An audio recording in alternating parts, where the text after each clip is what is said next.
எங்கு விழுந்தாலும் ஏந்திக் கொள்வேன். இந்த கதை பிடிச்சிருந்தா லைக் பண்ணுங்க, சப்ஸ்கிரைப் பண்ணுங்க, உங்கள் ஃப்ரெண்ட்ஸ் அண்ட் ஃபேமிலிக்கு ஷேர் பண்ணுங்க. அத்தியாயம் 1. நான் உன்னை எங்கேயும் அதிகமாக கூப்பிட்றது இல்லை. இந்த ஒரு தடவை என் கூட கோயிலுக்கு வரமாட்டியா என்று தன் மகனிடம் கெஞ்சி கொண்டிருந்தார் ராஜேஸ்வரி. அம்மா ப்ளீஸ் புரிஞ்சுக்கோங்க. இன்னும் 2 நாளில் நம்ம ஹோட்டலோட ஓப்பனிங் இருக்குது. அப்படி இருக்கும்போது நான் எவ்வளவு வேலையை சமாளிக்க வேண்டி இருக்கும்னு உங்களுக்கு தெரியாதா? நீங்களே இப்படி புரிஞ்சுக்காம பேசிகிட்டு இருந்தா எப்படி?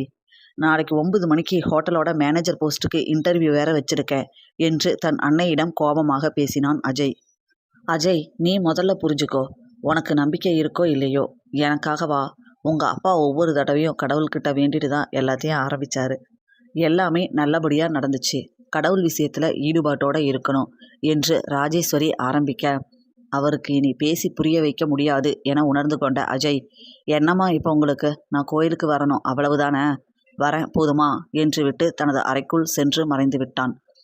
அவன் கோபமாக சென்றாலும் ஏதோ ஒத்துக்கிட்டானே, அதுவே போதும் என நினைத்து கொண்டு தனது வேலைகளை பார்க்க ஆரம்பித்தார் ராஜேஸ்வரி. தனது அறைக்கு சென்று படுக்கையில் சரிந்தவன், எல்லாமே இந்த கோயிலுக்கு போனதால தான்.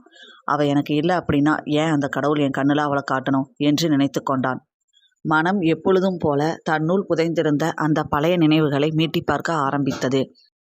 தன் நண்பன் தனியாசலத்துடன் சேர்ந்து உணவகம் ஒன்றினை ஆரம்பித்து இருந்த அஜயின் தந்தை பரந்தாமன் தனது கடின உழைப்பாலும் சமையலில் இருந்த ஆர்வத்தாலும் நல்ல லாபத்தினை ஈட்டிக் கொண்டிருந்தார். நேர்மை உழைப்பு என்று இருந்த பரந்தாமனுக்கு தனியாசலத்தின் நடவடிக்கைகள் எதுவும் பிடிக்கவில்லை. அவர் தொழிலில் செய்யும் முறைகேடுகள் மற்றும் கெட்ட சகவாசங்களை பிடிக்காதவர் தன்னுடைய பங்குகளை வாங்கி கொண்டு தனியாக தொழில் ஆரம்பிக்க, அவரின் கடும் முயற்சியால் அவரின் உணவகம் நட்சத்திர உணவகமாக உருவெற்றது. பரந்தாமனுக்கு சமையலின் மீது இருந்த ஆர்வம் அஜய்க்கும் இருந்ததால் கேட்டரிங் படிப்பினை தேர்வு செய்து படிக்கின்ற பொழுதிலேயே புதிதாக உணவுகளை பட்டியலிட்டு தந்தையிடம் அறிமுகப்படுத்தினான் அஜய். அவர்களின் தொழில் அசுர வேகத்தில் வளர்ச்சி அடைய தமிழ்நாடு எங்கும் பல்வேறு இடங்களில் அவர்களின் நட்சத்திர உணவகம் பிரசித்தி பெற்றது. படித்து முடித்ததும் முழு மூச்சுடனேயே தன் தந்தையின் தொழிலில் இறங்கிவிட்டான் அஜய். ஒரு முறை உணவகம் பற்றிய கணக்கு வழக்குகளை பார்த்தபோது அதிர்ந்து விட்டான். தன் தந்தையிடம் நேராக சென்றவன், அப்பா, என்ன இது? தனியாசல் அங்கிள் எவ்வளவு ஃப்ராடு பண்ணியிருக்காரு, அவரை எதுக்கு சும்மா விட்டு இருக்கீங்க என்று கோபமாக கேட்க, வேணாம் அஜய், நான் தான் விலகிட்டேன்ல, இதுக்கு மேலே அதை பற்றி பேச வேணாம் என்று கூறினார் பரந்தாமன். எப்படிப்பா அப்படி சும்மா இருக்கிறது என்று சற்று ஆதங்கத்துடன் பேசி அவனை அமைதியாக எந்த ஒரு சலனமும் இல்லாமல் பார்த்த பரந்தாமன், இங்க பாரு அஜய், நாம் தொழில் ஆரம்பிக்கும் போது என்கிட்ட பெரிய அளவு ஒன்றும் கையில் இல்லை.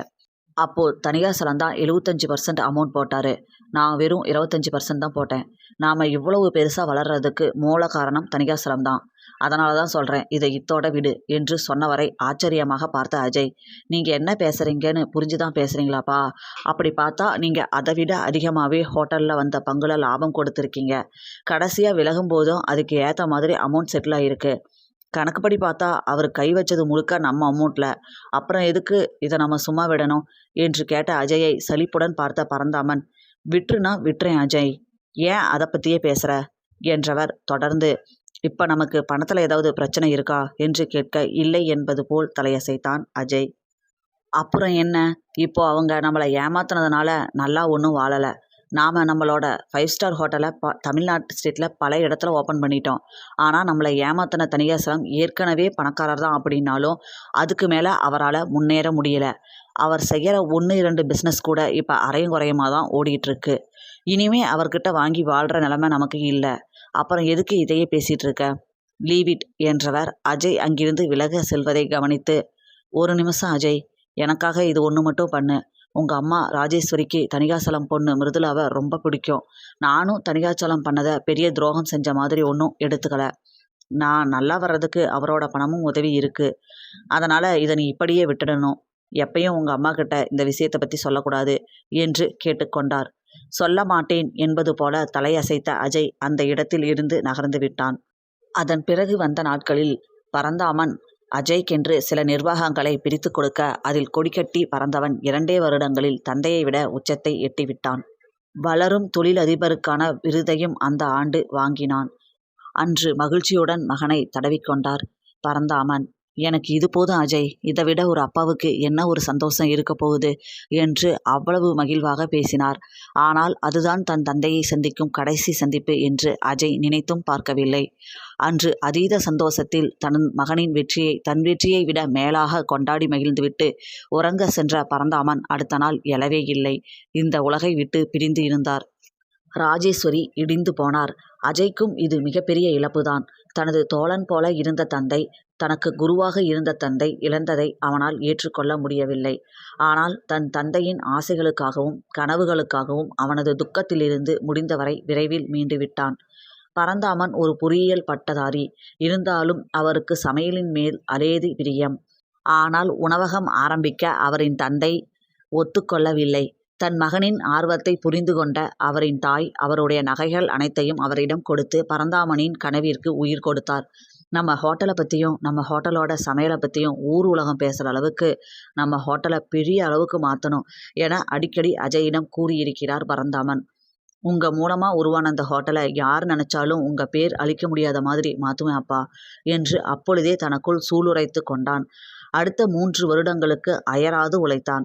அப்பொழுது தமிழ்நாட்டில் அவனது உணவகம் இல்லாத மாவட்டங்களே இல்லை என்ற அளவிற்கு வளர்ந்தும் இருந்தான் அஜய். இப்படி இருக்கும் பொழுதுதான் அஜயின் 26வது பிறந்த நாள் வந்தது.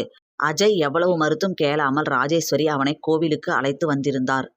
கோயிலுக்குள் தாயுடன் நுழைந்தவன், ஏமா முக்கியமான வேலை இருக்குன்னு எத்தனை டைம் சொன்னேன் என்று அப்பொழுதும் புலம்ப, இங்க பாரு அஜய், கோயிலுக்கு வந்துட்டு எதுக்கு வந்தோன்னு எல்லாம் யோசிக்க கூடாது என்று சொன்னார்.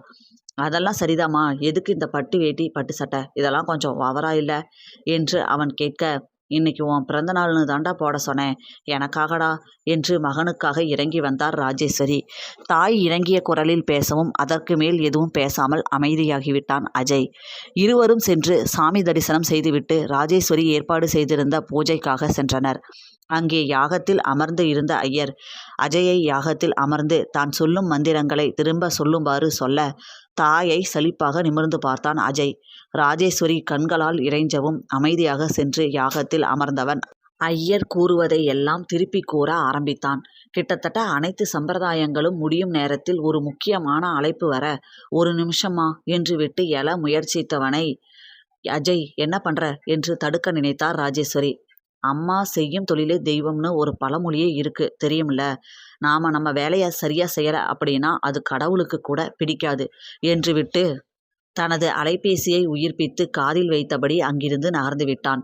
ராஜேஸ்வரி தவிப்பாக ஐயரை பார்க்க, ஒன்றும் பிரச்சனை இல்லைம்மா, இவ்வளவு நேரம் உட்கார்ந்து இருந்துட்டாருல்ல, மீதியை நீங்க கூட செய்யலாம் என்று ஐயர் சொல்லவும் தான் அவருக்கு நிம்மதியாக இருந்தது. ரொம்ப சந்தோஷம் சாமி என்றவர் அஜய்க்கு பதிலாக அங்கு அமர்ந்தார். தனக்கு வந்திருந்த அழைப்புக்கு பதிலளித்தபடி ஒரு தூண் அருகில் வந்து நின்றவன், ஓகே ஓகே சார், செஞ்சிடலாம் என்றபடி இணைப்பை துண்டித்துவிட்டு நிமிர, எதிரில் ஒரு பெண் தடுமாறியபடி அவனை பார்த்து நின்று இருந்தாள்.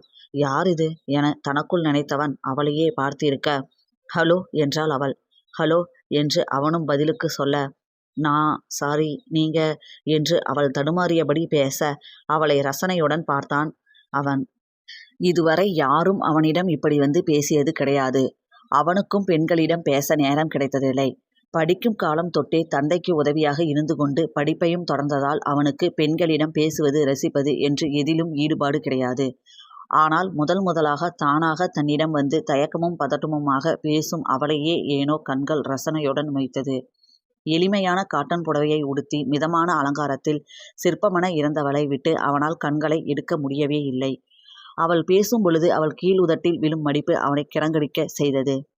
தன்னையே பார்த்திருந்தவனை பார்த்து பேச வந்தது கூட மறந்துவிட்டது கயல்விழிக்கு. வெட்கத்துடன் தலையை குனிந்து கொண்டாள். அவளின் வெட்கம், தவிப்பு அனைத்தும் அவனுக்கு புதுவிதமான உணர்வை தந்தது. பிறகு சிரமப்பட்டு தன்னை நிலைப்படுத்தி கொண்டு நிமிர்ந்தவள், என் பேரு கயல்விழி, இந்த இயர் தான் பிகாம் சிஏ முடிச்சிருக்கேன் என்று சொல்ல, ஓ அப்படியா, எந்த காலேஜ் என்று கேட்டான் அஜய். அவனுக்கு தெரியவில்லை ஏன் முன்பின் தெரியாத பெண்ணிடம் இப்படி பேசுகிறோம் என்று. அதைவிட அவள் எதற்கு தன்னிடம் பேசுகிறாள் என்று கூட அவனுக்கு தெரியவில்லை. ஆனால் ஏனோ அவளுடன் பேச்சை மட்டும் தொடர விரும்பியது மனது. அவள் பதில் சொல்ல வாய் எடுப்பதற்குள் அங்கே வந்த ஒரு பெண், இங்கே என்ன பண்ற, நான் உன்னை மாப்பிள்ளை கிட்ட தானே பேசிட்டு இருக்க சொன்னேன் என்று கயல்விழியிடம் கேட்டுவிட்டு ஒரு நொடி அஜயை ஆராய்ந்து விட்டு, இது யாரு, உங்களுக்கு தெரிஞ்சவங்களா என்று கேட்க அதிர்ந்து போய் அஜயை திரும்பி பார்த்தாள் கயல்விழி. அஜய்க்கும் அதே அதிர்ச்சிதான். கயல்விழி தன்னிடம் வந்து பேசுவது எதற்காக என புரியாவிட்டாலும் அவளிடம் பேசிக்கொண்டு இருந்திருந்தான். தன்னை வருங்கால கணவனாக நினைத்து பேசுகிறாள் என்று நினைக்கவே இல்லை அஜய். அவனுக்கு ஒரு மாதிரியாக போய்விட்டது. அதே நேரம், ஏ ஜெயா, வா வா என்றபடி அங்கே வந்தார் ஒரு வயதான பெண்மணி. அவருடன் பட்டு வேட்டி பட்டு சட்டை அணிந்த ஒரு வாலிபன் மற்றும் ஒரு வயதான மனிதர் இருந்தனர். பார்க்கும் பொழுதே தெரிந்தது குடும்பம் சகிதமாக கயல்விழியை பெண் பார்க்க வந்திருக்கிறார்கள் என. இதற்கு மேல் தான் இங்கே நிற்பது அதிகப்படி என தோன்றியது அஜய்க்கு. எனவே எதுவும் பேசாமல் அங்கிருந்து நகர்ந்து விட்டான். கயல்விழிக்கு தான் ஒரு மாதிரியாக இருந்தது. இவ்வளவு நேரம் திருமணம் செய்து கொள்ளப் போகிறோம் என்று நினைத்து அவனிடம் பேசியது, அவன் தன்னை ரசித்ததை தானும் ரசித்தது என அனைத்தையும் நினைக்கும் போது என்னவோ போல் இருந்தது. மாப்பிள்ளை வீட்டார்கள் கயல்விழியிடம் கேட்ட கேள்விக்கு எல்லாம் திக்கி திணறி ஏதோ ஒரு பதில் அளித்தவளை பார்க்கையில் அவளுடைய அக்கா ஜெயாவிற்கே ஒன்றும் புரியவில்லை. சரி ஜெயா, அப்பா அம்மா கிட்ட நாங்கள் நேத்தே பேசிட்டோம். நாங்கள் இதெல்லாம் ஒரு சம்பிரதாயத்துக்கு தான் செஞ்சோம்.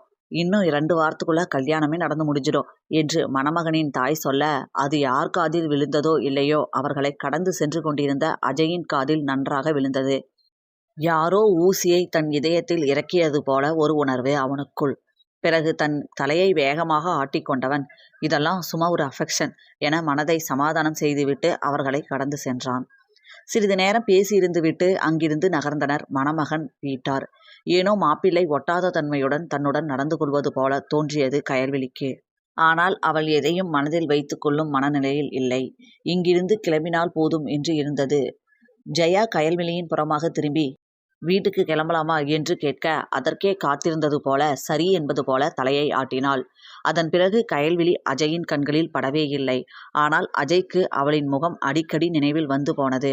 முதலில் எல்லாம் முதலாக ஒரு பெண்ணிடம் தான் ரசனையுடன் பேசியதால் வந்த உணர்வு என்று ஒதுக்க நினைத்தால் அஜயால் அதற்கு மேல் அவ்வாறாக ஒதுக்க முடியவில்லை. ஏன் என்று புரியவும் இல்லை. அந்த நிகழ்வு நடந்து இப்பொழுது 3 வருடம் கடந்துவிட்டது. இன்று வரை அவளின் நினைவுகள் அவனை துரத்தி கொண்டேதான் இருக்கிறது. அவளின் பதட்டமும் தயக்கமும் நாணமும் என அனைத்தும் அவன் மனதில் வந்து ஒரு வகையான அவஸ்தையான உணர்வை கொடுத்தது. சில நேரங்களில் அன்னைக்கு கோயிலுக்கு போயிருக்கவே கூடாது என்று வாய்விட்டு புலம்பும் அளவிற்கு அவனை பாதித்து இருந்தாள் கயல்விழி. அத்தியாயம் 2. அனைத்தையும் யோசித்து கொண்டு படுத்து இருந்த அஜய்க்கு மனதுக்கு என்னவோ போல இருந்தது. கயல்விழி என மெல்ல முணுமுணுத்து கொண்டான். அவள் பெயரினை உச்சரிக்கும் பொழுதே யாரோ மயிலிறகால் தன்னை வருடும் உணர்வு அவனுக்கு. நீ எல்லாம் என்னை நினைக்க கூட மாட்டல்ல? ஏன், நான் யாருன்னு கூட உனக்கு தெரியாது. இந்நேரம் கல்யாணம் பண்ணி குழந்தைங்க கூட செட்டில் ஆயிருப்ப என்று அவளுடன் மனதில் பேசிக்கொண்டான். அடுத்த நாள் வந்து அவனை காலையிலேயே எழுப்பிய ராஜேஸ்வரி, கொஞ்சம் சீக்கிரம் ரெடியா இருப்பா என்று விட்டு கிளம்ப, எழுந்து குளித்து முடித்து தயாரானவன் கீழே வந்து சேர அங்கு நின்று இருந்தார் தனிகாச்சலத்தின் மகள் மிருதுளா. சலிப்பாக இருந்தது அஜய்க்கு. ஹாய் அஜய் என்று முகமெல்லாம் புன்னகையை அப்பிக்கொண்டு சொன்னவளை பார்க்கவே எரிச்சலாக வந்தாலும் தன் தாயின் மனதிற்காக ஹாய் என்று பட்டும் படாமல் சொன்னான் அஜய். அவன் கிளம்பியதை பார்த்து பெருமூச்சு விட்ட ராஜேஸ்வரி, கிளம்பிட்டியா அஜய் என்று சற்று மகிழ்ச்சியாக கேட்டவர் மிருதுளாவின் புறமாக திரும்பி, கிளம்பலாமா என்று கேட்டார். என்ன இவளுமா என்று அஜய்க்கு எரிச்சலாக வந்தது. இருந்தாலும் எதையும் காட்டிக்கொள்ளவில்லை அவன். அஜய் காரில் ஏறி காரினை ஸ்டார்ட் செய்ய முன்பக்கமாக ஏறி அமர்ந்து கொண்டாள் மிருதுளா. இவளோட தொல்லைக்கு இன்னையோட ஒரு முடிவு கட்டணும் என்று மனதிற்குள் நினைத்து கொண்டவன் எதுவும் பேசாமல் தாய் பின்பக்கமாக காரில் ஏறியவுடன் காரை ஸ்டார்ட் செய்து அங்கிருந்து கிளம்பிவிட்டான். கோயிலுக்கு சென்றதும் அங்கே ராஜேஸ்வரியை கண்ட ஐயர், வாங்கம்மா வாங்க, நீங்க சொன்ன மாதிரியே உங்க பையனுக்கு சீக்கிரம் கல்யாணம் நடக்கணும்னு சிறப்பு வழிபாடுக்கு ஏற்பாடு செஞ்சுருக்கேன். அதுவும் இந்த மாதிரி அமோக நாள் அமைஞ்சு வர்றது ரொம்ப கஷ்டம். கொஞ்ச நேரம் இருந்தீங்கன்னா பூஜையை முடிச்சு அர்ச்சனையை பண்ணிடலாம் என்று சொல்ல அன்னையை திரும்பி முறைத்தான் அஜய். அஜய், ஹோட்டல் பிஸ்னஸ் நல்லா நடக்கணும் அப்படிங்கிறதுக்காக தான் உன்னை வர சொல்கிறதா உன்கிட்ட சொன்னேன். இருந்தாலும் உனக்கும் வயசாகிட்டே போகுது இல்லையா? இப்போவே 29 நடக்குது. சீக்கிரம் கல்யாணம் பண்ணணும் என்று இழுத்த தாயை எதுவும் சொல்லாமல் வேறுபுறமாக திரும்பிக் கொண்டான். உண்மையில் ராஜேஸ்வரி அஜய் திருமணத்திற்கு சம்மதிக்காமல் தள்ளி போட்டு கொண்டே செல்வதால் பரிகார பூஜைக்கு தான் அழைத்து வந்திருந்தார். அப்படி சொல்லி கூப்பிட்டால் கண்டிப்பாக அஜய் வரமாட்டான் என்று அவருக்கு தெரியும். ஏனெனில் கல்யாணத்தை பற்றி பேசினாலே 8 அடி தூரம் தள்ளி சென்று விடுகிறான். இந்த கவலையை இங்கு இருந்த பூசாரியிடம் கூறியபோதுதான் அவர் இதற்கு பரிகார பூஜை ஒன்று செய்தால் அனைத்தும் சரியாகிவிடும் என்று கூறியிருந்தார். எனவே கடவுள் நம்பிக்கை அதிகம் கொண்டிருந்த ராஜேஸ்வரிக்கு இது ஒரு முடிவாக தோன்ற ஆரம்பித்து விட்டது. அதனாலேயே இன்றைய நாள் மிகவும் நல்ல நாள் என பூஜைக்கு ஏற்பாடு செய்து விடலாம் என அவர் கூறியிருக்க திடீரென அஜயிடம் சொல்லி வற்புறுத்தி கூட்டி வந்திருக்கிறார் ராஜேஸ்வரி. அபிஷேகம் பூஜை என்று நேரம் இழுத்து கொண்டே செல்ல கைக்கடிகாரத்தை திருப்பி திருப்பி பார்த்து கொண்டிருந்தான் அஜய். சரியாக அதே நேரம் அஜயின் அலைபேசி அடித்தது. எடுத்து பார்த்தபோது அவனின் உதவியாளர்தான் அழைத்து கொண்டிருந்தான். அழைப்பை ஏற்று காதில் வைத்தவன் சொல்லுங்க என்று சொல்ல, சார் இன்டர்வியூக்கு எல்லாம் வந்துட்டாங்க என்று சொன்னான் அவன். அவங்கள எல்லாம் கிளம்ப சொல்லுங்க, இன்டர்வியூவை கேன்சல் பண்ணிடுங்க, வேற ஒரு நல்ல நாள் பார்த்து வச்சுக்கலாம் என்று விட்டு அழைப்பை துண்டித்து விட்டான் அஜய். இப்பொழுதே மணி 9:30 தாண்டி இருந்தது. 10 மணிக்கு ஹோட்டல் சம்பந்தமான ஒரு முக்கியமான நபரை சந்திக்க வேண்டும். அதனால் இன்று நேர்முக தேர்வு நடத்துவது என்பது சாத்தியமில்லை என நினைத்து அதை வேறொரு நாள் வைத்துக்கொள்ள முடிவு எடுத்தான். அழைப்பை துண்டித்தவனுக்கு மறுபடியும் அபிஷேகத்திற்கு செல்ல ஏனோ மனம் வரவில்லை. என்னதான் கடவுள் நம்பிக்கை கொண்டவன் என்றாலும் தான் தனது வேலையை சரியாக செய்ய வேண்டும் என்று நினைப்பவன் அஜய். ஆனால் ராஜேஸ்வரி இவ்வாறு தன்னுடைய முக்கியமான வேலையை புரிந்து கொள்ளாமல் அழைத்து வந்திருந்தது எரிச்சலையே அவனுக்கு கொடுத்திருந்தது. மனதில் எரிச்சலுடன் கடவுளை பிரார்த்தித்து என்ன பயன் என்று நினைத்தவன் தொலைதூரத்தில் தெரிந்த மலையை வெறித்து பார்த்தபடி நின்று கொண்டிருந்தான். அந்த நேரம் அவன் அருகில் அஜய் என்ற மிருதுளாவின் குரல் கேட்க, இவளா என்று கோபமாக திரும்பியவன் என்ன என்றான் வெறுப்புடன். இல்லை அஜய், அத்தை தேவையில்லாம சாமியை கும்பிட்டுக்கிட்டு டைம் வேஸ்ட் பண்ணிக்கிட்டு இருக்காங்க. இதே நம்ம 2 பேத்துக்கும் இன்னைக்கே கல்யாணம் பண்ணி வச்சிருந்தாங்கன்னா அடுத்த வருஷம் குழந்தைய பெற்று அவங்க கையில கொடுத்துருப்பேன் என்று சொல்ல அவளை வெறுப்பாக பார்த்தான். இவ்வளவு நாட்கள் அவள் அவனிடம் சலுகை கொண்டாடுவது போல தெரிந்தாலும் நெருங்கி இந்த அளவு வெளிப்படையாக பேசியது இல்லை. அஜயிடம் மிருதுளா வந்து பேசும்போதெல்லாம் அவள் கண்களில் காதல் இதுவரை தெரிந்ததே இல்லை. ஒரு வகையான ஆசையும் ஆர்வமும் மட்டுமே அஜயை பார்க்கும் போதெல்லாம் அவளின் கண்களில் தோன்றும். அதனாலேயே அவளை பார்த்தாலே பிடிக்காது அஜய்க்கு. அவள் மீது இருந்த மொத்த வெறுப்பை அப்படியே குரலில் தேக்கி, இங்க பாரு மிருதுளா, எனக்கு உன் மேல எந்த ஒரு எண்ணமும் நீ சொல்ற மாதிரி இல்லை, சரியா? முதல்ல கல்யாணம் பண்ணணும் அப்படின்னு நீ ஆசைப்பட்டாலும் அப்படி ஆசைப்படுற ஒருத்தங்கிட்ட எப்படி பேசணுங்கிறத தெரிஞ்சுக்கிட்டு வந்து பேசு என்றவன், இனிமே நீ தெரிஞ்சுக்கிட்டாலும் என்கிட்ட வந்து பேசாத, ஏன்னா நீ நினைக்கிறது நடக்க போறதில்ல என்று கோபமாக சொல்லிவிட்டு அங்கிருந்து சென்று தாயின் அருகில் நின்று கொண்டான். அடிக்கடி தலையில் கை வைத்து கோபமாக தேய்த்து கொண்டவனை திரும்பி பார்த்த ராஜேஸ்வரி, என்னாச்சு அஜய் என்று கேட்க, அம்மா முடிஞ்சிருச்சா இல்லையா என்றான் கடித்த பற்களுக்கு இடையே. இதை ஏன் இவ்வளவு கோபமா கேட்கறான் என்று நினைத்து கொண்டவர், அவ்வளவுதான் அஜய், முடிஞ்சிடுச்சு, கிளம்பலாம் என்று சொல்லிவிட்டு அங்கிருந்த பூஜை தட்டுகளை எல்லாம் அடுக்க ஆரம்பித்தார். மறுபடியும் இவ கூட கார்ல போகணுமா என்று மிருதுளாவை நினைத்து வெறுப்பானவன், அம்மா உங்களுக்கு நான் கேப் புக் பண்ணிடுறேன், அதில் கிளம்புங்க, லேட்டாச்சு என்றபடி அவரின் பதிலை கூட எதிர்பார்க்காமல் அங்கிருந்து நகர்ந்து விட்டான். போகும் அவனையே ஆச்சரியமாக பார்த்தார் ராஜேஸ்வரி. ஏனெனில் அஜயை வெளியே கூட்டி செல்வது அபூர்வம்தான். ஆனால் அப்படி கூட்டி சென்று விட்டால் எப்பொழுதும் பத்திரமாக ராஜேஸ்வரியை வீட்டில் விட்டுவிட்டுதான் எவ்வளவு அவசரம் என்றாலும் கிளம்புவான். ஆனால் அவனின் இந்த நடவடிக்கை அவருக்கு மிகுந்த ஆச்சரியத்தையே ஏற்படுத்தியது. அங்கிருந்து வேகமாக செல்லும் அஜயை ஏமாற்றமாக பார்த்திருந்த மிருதுளாவுக்கு அவனின் மீது கோபமாக வந்தது. அவனுக்காக 26 வயது வரை காத்திருந்து விட்டாள். ஆனால் அவனிடம் கொஞ்சம் கூட மாற்றம் இல்லை. இந்த அப்பா பேச்சை கேட்டதுக்கு இவனோட கொஞ்சம் வசதி கம்மியானவனை கல்யாணம் பண்ணிக்கிட்டு போயிருக்கலாம் என்று மனதில் கருவி கொண்டிருந்தாள் மிருதுளா. காரில் சென்று கொண்டிருந்த அஜய்க்கு மிருதுளா பேசியதில் கடுப்பாக இருந்தது. அவனையும் அறியாமல் கயல்விழியின் முகம் தன் கண்முன் வந்து சென்றது. தான் திருமணம் செய்ய போகிறவன் என்றதும் அவளின் தயக்கம், ஞானம், பதட்டம், வெட்கம் எல்லாமே அவன் கண்முன் தோன்றி அவனை இம்சித்தது. ஏன் இது ஒரு முட்டாள்தனம், கிறுக்குத்தனம்னு என்னோட மூளைக்கு தெரிஞ்சாலும் மனசுக்கு தெரிய மாட்டேங்குது என்று தனக்குள்ளே யோசித்து கொண்டிருந்தவன் தான் சந்திக்க வேண்டிய நபரை சந்தித்துவிட்டு உணவகம் சம்பந்தமாக அவரிடம் கலந்து ஆலோசித்து ஒரு வழியாக ஹோட்டலின் மெயின் பிரான்ச்சை வந்து அடைந்து விட்டான். பிறகு அங்கு கொஞ்ச நேரம் இருந்துவிட்டு தான் ஆரம்பிக்கவிருக்கும் புதிய உணவகத்திற்கு சென்றான். அப்பொழுது மணியை பார்க்க அது 12 என காட்டியது. காலையிலிருந்து இருந்த அலைச்சலில் தனது அறைக்குள் நுழைந்தவன் கண்களை மூடியபடி தன் இருக்கையில் சாய்ந்து கொண்டான். அவன் இருந்த நிலையை கண்ணாடியின் வழியே பார்த்த அஜயின் உதவியாளர் மனோகருக்கு இப்பொழுது அவனை சென்று பார்க்கலாமா வேண்டாமா என்று தயக்கம் வந்தது. அவனும் சற்று நேரம் கதவின் அருகிலேயே நின்றிருக்க, சிறிது நேரம் கண்களை மூடியிருந்து விட்டு கண்களை திறந்த அஜயின் முன் தென்பட்டவனை யோசனையுடன் பார்த்தவன் வா என்பது போல தலையை அசைத்தான். அஜயின் முன் வந்து சற்று பதட்டமாக நின்றான் மனோகர். தன் முன் பதட்டமாக நின்றவனின் நிலையை புரிந்து கொள்ள முடியாமல் என்ன என்பது போல புருவத்தை உயர்த்தியவனை பார்த்து தயங்கியவன், சார் நீங்க இன்டர்வியூ கேன்சல் பண்ணிட்டீங்கன்னு சொன்னதும் எல்லாரும் கிளம்பிட்டாங்க. ஒரே ஒரு பொண்ணு மட்டும் கோபமா உக்காந்துருக்காங்க. எத்தனை டைம் கிளம்புங்கன்னு சொல்லியும் உங்களை பார்க்காம போக மாட்டேன்னு சொல்லி இங்கேயே இருக்காங்க என்று சொல்ல, யாரது என யோசித்தவன், சரி வர சொல்லுங்க என்றான். ஆனால் மனோகர் சென்றதும் சற்று நேரத்திலேயே புயல் போல் உள்ளே நுழைந்தவளை பார்த்து ஒரு கணம் இமைக்க மறந்து விட்டான் அஜய். அவள் வேறு யாரும் அல்ல, அவனுடைய கயல்விழியேதான். அவன் கண்களையே அவனால் நம்ப முடியவில்லை.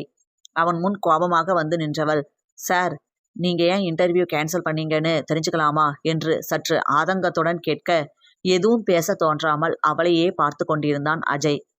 கயல்விழியின் பின்னால் நின்று கொண்டிருந்த மனோகருக்கு கையும் ஓடவில்லை, காலும் ஓடவில்லை. அஜயை எதிர்த்து யாரும் இப்படி பேசிவிட முடியாது. அவனிடம் அனைவருக்கும் ஒரு பயம் உண்டு. ஆனால் அவள் நடந்து கொள்வதை பார்த்தாள் என்று நினைத்தவன் பயத்துடன் நின்று இருந்தான். ஹலோ சார், உங்ககிட்ட தான் கேட்குறேன். எதுக்காக இன்டர்வியூ கேன்சல் பண்ணீங்க? நீங்கள் என்ன நினச்சிட்டு இருக்கீங்க? வேலை தேடுற எங்களுக்கு இந்த நாளும் கூட வேஸ்ட்டு தான், அது தெரியுமா? இந்த ஒரு நாளில் மட்டும் கிட்டத்தட்ட 6 இன்டர்வியூ நியூஸ் பேப்பரில் அட்வர்டைஸ்மெண்ட் ஆகியிருந்துச்சு. ஆனால் நான் இங்கே இந்த வேலையை செலக்ட் பண்ணி இன்டர்வியூக்கு வந்தேன். இன்டர்வியூ அட்டன் பண்ணி கிடைக்கலனா கூட நமக்கு டேலண்ட் இல்லைன்னு நினச்சிருப்பேன். ஆனால் நீங்கள் தேவையில்லாமல் என்னோட நாளை வேஸ்ட் பண்ணிட்டீங்க. உங்களுக்கெல்லாம் எங்களை பார்த்தா எப்படி தெரியுது என்று தன் மனதில் இருந்த கோபத்தை எல்லாம் அழித்து கேட்டவளின் கேள்விகளில் நிதானத்திற்கு வந்தவன், அது கொஞ்சம் பர்சனல், திடீர்னு இன்டர்வியூ நடத்த முடியாமல் ஒரு நிலைமை, அதனால தான் என்று அவளிடம் எந்த ஒரு கோப முகத்தையும் காட்டாமல் அமைதியாக பேச, அஜயை பார்த்த மனோகருக்கு ஆச்சரியமாக இருந்தது. அஜய்க்கு கூட ஒருவரிடம், அதுவும் அவனிடம் இவ்வளவு கோபமாக பேசியும் தன்மையாக பேச தெரியுமா என்று நினைத்தான்.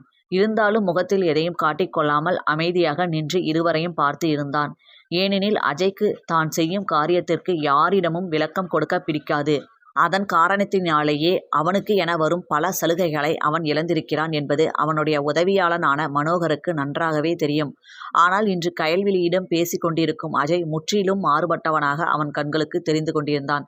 கயல்விழியையே பார்த்து கொண்டிருந்த அஜய்க்கு சற்று ஆச்சரியமாகவும் குழப்பமாகவும் இருந்தது. ஏனெனில் கயல்விழியிடம் திருமணமானதற்கான எந்த ஒரு அடையாளமும் இல்லை. ஏன் என்று யோசித்தவனால் அவளிடம் கேட்கவா முடியும்? இருந்தாலும் தெரிந்து கொள்ள வேண்டிய அவசியம் அவனுக்கு இருக்கிறது அல்லவா?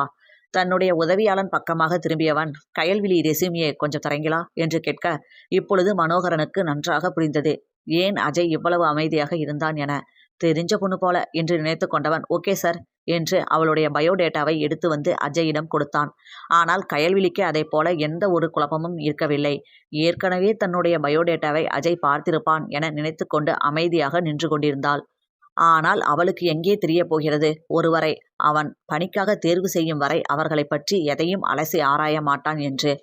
அவளை ஒரு கணம் ஆழ்ந்து பார்த்த அஜய் தன்னுடைய இருக்கையில் அமர்ந்துவிட்டு, டேக் யுவர் சீட் என்றான். இல்ல, நான் என்று பேச திணறியவளை கண்டுகொள்ளாமல் அவளின் பயோடேட்டாவை ஆராய்ந்தவனுக்கு அவளுக்கு இன்னும் திருமணமாகவில்லை என்று குறிப்பிடப்பட்டிருந்தது அப்படி ஒரு ஆனந்தத்தை உருவாக்கியது. அது மட்டும் இல்லாமல் அவனை கோவிலில் கயல்விழி பார்த்து பேசிய போது பிகாம் சிஏ என்று அவனிடம் சொல்லியிருந்தாள். ஆனால் இப்பொழுது எம்காம் சிஏ முடித்துவிட்டு ஏற்கனவே ஒரு உணவகத்தில் முக்கிய பொறுப்பில் 1 வருடமாக பணிபுரிந்து இருக்கிறாள். உண்மையாகவே இன்னும் அவளுக்கு திருமணம் ஆகவில்லையா? தனக்காகவே அவள் படைக்கப்பட்டவளா என்று மனம் பரவசப்பட்டு போனது. அவன் அமர சொல்லியும் அமராமல் என்ன செய்வது என தெரியாமல் தவித்து கொண்டு நின்றிருந்தவளை நிமிர்ந்து பார்த்தவன், யூ ஆர் அப்பாயிண்டட் என்று சொல்ல கயல்விழிக்கு ஆச்சரியத்தில் கண்கள் விரிந்தது. நானா என்று தடுமாறியவளை பார்த்து தன் இதழுக்குள் சிரித்து கொண்டவன், நீங்களேதான் என்று சொல்ல விழித்து கொண்டு நின்றிருந்தாள் கயல்விழி. இவங்களை கூட்டிட்டு போய் அவங்களுக்கான அப்பாயின்மெண்ட் ஆர்டரை கொடுத்துருங்க என்று மனோகரிடம் சொன்னவன் கயல்விழியின் பக்கமாக திரும்பி, இன்னும் 2 நாளில் நம்ம ஹோட்டல் ஓப்பனிங் இருக்கு, நீங்கள் வேலையில் ஜாயின் பண்ணிக்கலாம் என்று விட்டு, ஏதாவது பேசணுமா என்று கேட்க இல்லை என்பது போல தலையசைத்தாள் கயல்விழி. அவள் அங்கிருந்து சென்றதும் தன்னுடைய உயிராய் இருப்பவளுக்கு தன்னை அடையாளம் கூட தெரியாத நிலையை நினைத்து மனம் கனத்தாலும், கல்யாணம் உடனே நடக்கிற மாதிரி தான் பேசிக்கிட்ட மாதிரி இருக்கு, அப்புறம் ஏன் இன்னும் கல்யாணம் பண்ணிக்கல என்று நினைத்தவன், எதுவா இருந்தாலும் சரி, அவளுக்கு திருமணம் ஒன்று நடந்திருக்கவில்லை என்றாலோ, இல்லை அவளுக்கு திருமணம் நடந்து திருமண வாழ்வு கசந்து அதனால் கயல்விழி தனித்து இருந்தாலோ அவளை தான் கைவிடப் போவதில்லை என்று மனதுக்குள் நினைத்து கொண்டான். இதற்கு முன் பதட்டமும் தயக்கமும் கலந்து பேசியவளின் தோற்றத்தை மனதில் வைத்து ரசித்து கொண்டு இருந்தவனுக்கு இன்று அவளின் கோபம் முகமும் சேர்ந்து கொள்ள கண்களை மூடி அவளின் தோற்றத்தை மனதில் நிறுத்தி கொண்டான். அத்தியாயம் 3. எந்த ஒரு உணர்வும் முகத்தில் காட்டாமல் வீட்டிற்குள் நுழைந்த கயல்விழியை பார்த்த அவளுடைய தாய் பார்கவி, என்னாச்சுமா, ஏன் ஒரு மாதிரியா இருக்க, வேலை கிடைக்கலையா என்று கேட்க, அவரை எந்த ஒரு சலனமும் இல்லாமல் பார்த்த கயல்விழி, வேலை கிடைச்சிருச்சுமா என்று சொன்னாள். உடனே அவளுடைய தாய்க்கு அவ்வளவு மகிழ்ச்சியாக இருந்தது. அதை ஏன் இப்படி முகத்தை தூக்கி வச்சுக்கிட்டு சொல்ற என்று கேட்டவர் சமையல் கட்டிலிருந்து சர்க்கரையை கையில் எடுத்து வந்து அதை கயல்விழியின் வாயில் திணித்தார். பின்பு கயல்விழியின் தந்தை அருணகிரியின் புகைப்படத்துக்கு முன் சென்று நின்றவர், எப்பவும் நீங்க உங்க பொண்ணு கூட இருந்து அவளை வழி நடத்தணும் என்று கண்களில் கண்ணீருடன் வேண்டிக் கொண்டார். கண்ணீருடன் தந்தையின் புகைப்படத்தின் முன் நின்ற தாயை கவலை தேய்ந்த முகத்துடன் பார்த்த கயல்விழி எதுவும் பேசாமல் சென்று தனது அறைக்குள் அடைந்து கொண்டாள். இன்னும் 2 நாட்களுக்குள் வேலைக்கு சென்றாக வேண்டும். ஏனோ தெரியவில்லை, இன்றைய நேர்முக தேர்வு நன்றாக நடந்திருந்து அவள் தேர்வாகி இருந்தால் கூட நிம்மதியாக இருந்திருக்குமோ என்னவோ. இப்பொழுதோ மனதில் என்னவென்றே தெரியாத ஒரு கசப்பான உணர்வே சூழ்ந்து இருந்தது. என்னவாக இருந்தால் என்ன, இப்பொழுது இருக்கும் சூழ்நிலைக்கு அவளுக்கு வேலை என்பது மிகவும் அவசியமான ஒன்று. எனவே வேலைக்கு செல்லலாம் என முடிவு எடுத்தாள். ஒரு நிலையான முடிவுக்கு வந்த பின்பு மனம் அமைதி பெற்றது. 2 நாட்களாக ஏதோ கனவில் மிதப்பவனைப் போல நடந்து கொண்ட அஜயை பார்த்த அவனது தாய்க்கு ஆச்சரியமாக இருந்தது. அஜய், என்ன ரொம்ப சந்தோஷமா இருக்க என்று ராஜேஸ்வரி கேட்க, சொல்கிறேம்மா, நாளைக்கு நம்ம ஹோட்டல் ஓப்பனிங் இருக்குல்ல, அங்கே வாங்க சொல்கிறேன், உங்ககிட்ட தானே சொல்லியாகணும் என்று மகிழ்வாக சொல்லிவிட்டு சென்ற மகனை ஆனந்தத்துடன் பார்த்தார் ராஜேஸ்வரி. எப்பொழுதும் ஒரு இயந்திரத்தை போன்று தொழிலை மட்டும் கவனித்து கொண்டு இருந்த மகனை பார்த்திருந்தவருக்கு அஜயின் இந்த புன்னகை சுமந்த முகம் மகிழ்வை கொடுத்தது. அடுத்த நாள் அஜயின் 5 நட்சத்திர உணவகத்தை திறந்து வைக்கும் நிகழ்வு பிரம்மாண்டமாக ஏற்பாடு செய்யப்பட்டிருந்தது. ராஜேஸ்வரி சற்று நேரத்திற்கு முன்பாகவே தயாராகி வந்துவிட்டார். நிகழ்ச்சிக்கு வந்திருந்த பெரிய மனிதர்கள் அனைவரும் காத்திருக்க ஆரம்பிக்க, யாரையோ எதிர்பார்ப்பது போல வெளியே பார்த்து கொண்டு இருந்த மகனை ஆச்சரியமாக பார்த்தார் ராஜேஸ்வரி. என்ன அஜய், யாருக்காவது வெயிட் பண்ணிட்டு இருக்கியா என்று கேட்க, ஆமாம்மா என்றான் அஜய். 2 நாட்களாக அஜய் நடந்து கொள்வது அனைத்துமே ராஜேஸ்வரிக்கு மிகவும் வியப்பையே ஏற்படுத்தியது. ஏன் இப்பொழுது அவன் ஒருவருக்காக மட்டும் உணவகம் திறக்கும் விழாவில் காத்திருப்பது கூட ஆச்சரியப்படுத்தும் விஷயம்தான். சிறிது நேரத்திற்கு பிறகு அங்கு வந்த கயல்விழியை பார்த்த அஜய் முகத்தில் மாறி மாறி தோன்றிய கலவையான உணர்வினை கவனித்த ராஜேஸ்வரி அவன் பார்வை போகும் திசையை நோக்கி தனது பார்வையை செலுத்தினார். அங்கே கயல்விழியை பார்த்தவருக்கு தன் மகனின் எண்ணம் புரிந்தது. மனம் மகிழ்ச்சியில் திளைத்தது. அஜய் இத்தனை வருடங்களாக திருமணம் வேண்டாம் என்று இருந்ததில் அவனை திருமணத்திற்கு சம்மதிக்க வைக்க முயன்று முடியாமல் மிகவும் களைத்து போயிருந்தார் ராஜேஸ்வரி. மத்திய தர குடும்பத்திலிருந்து இந்த நிலைக்கு வந்திருந்த ராஜேஸ்வரிக்கு தனது மருமகள் வசதி படைத்தவளாக இருக்க வேண்டும் என்ற எண்ணம் எல்லாம் இல்லை.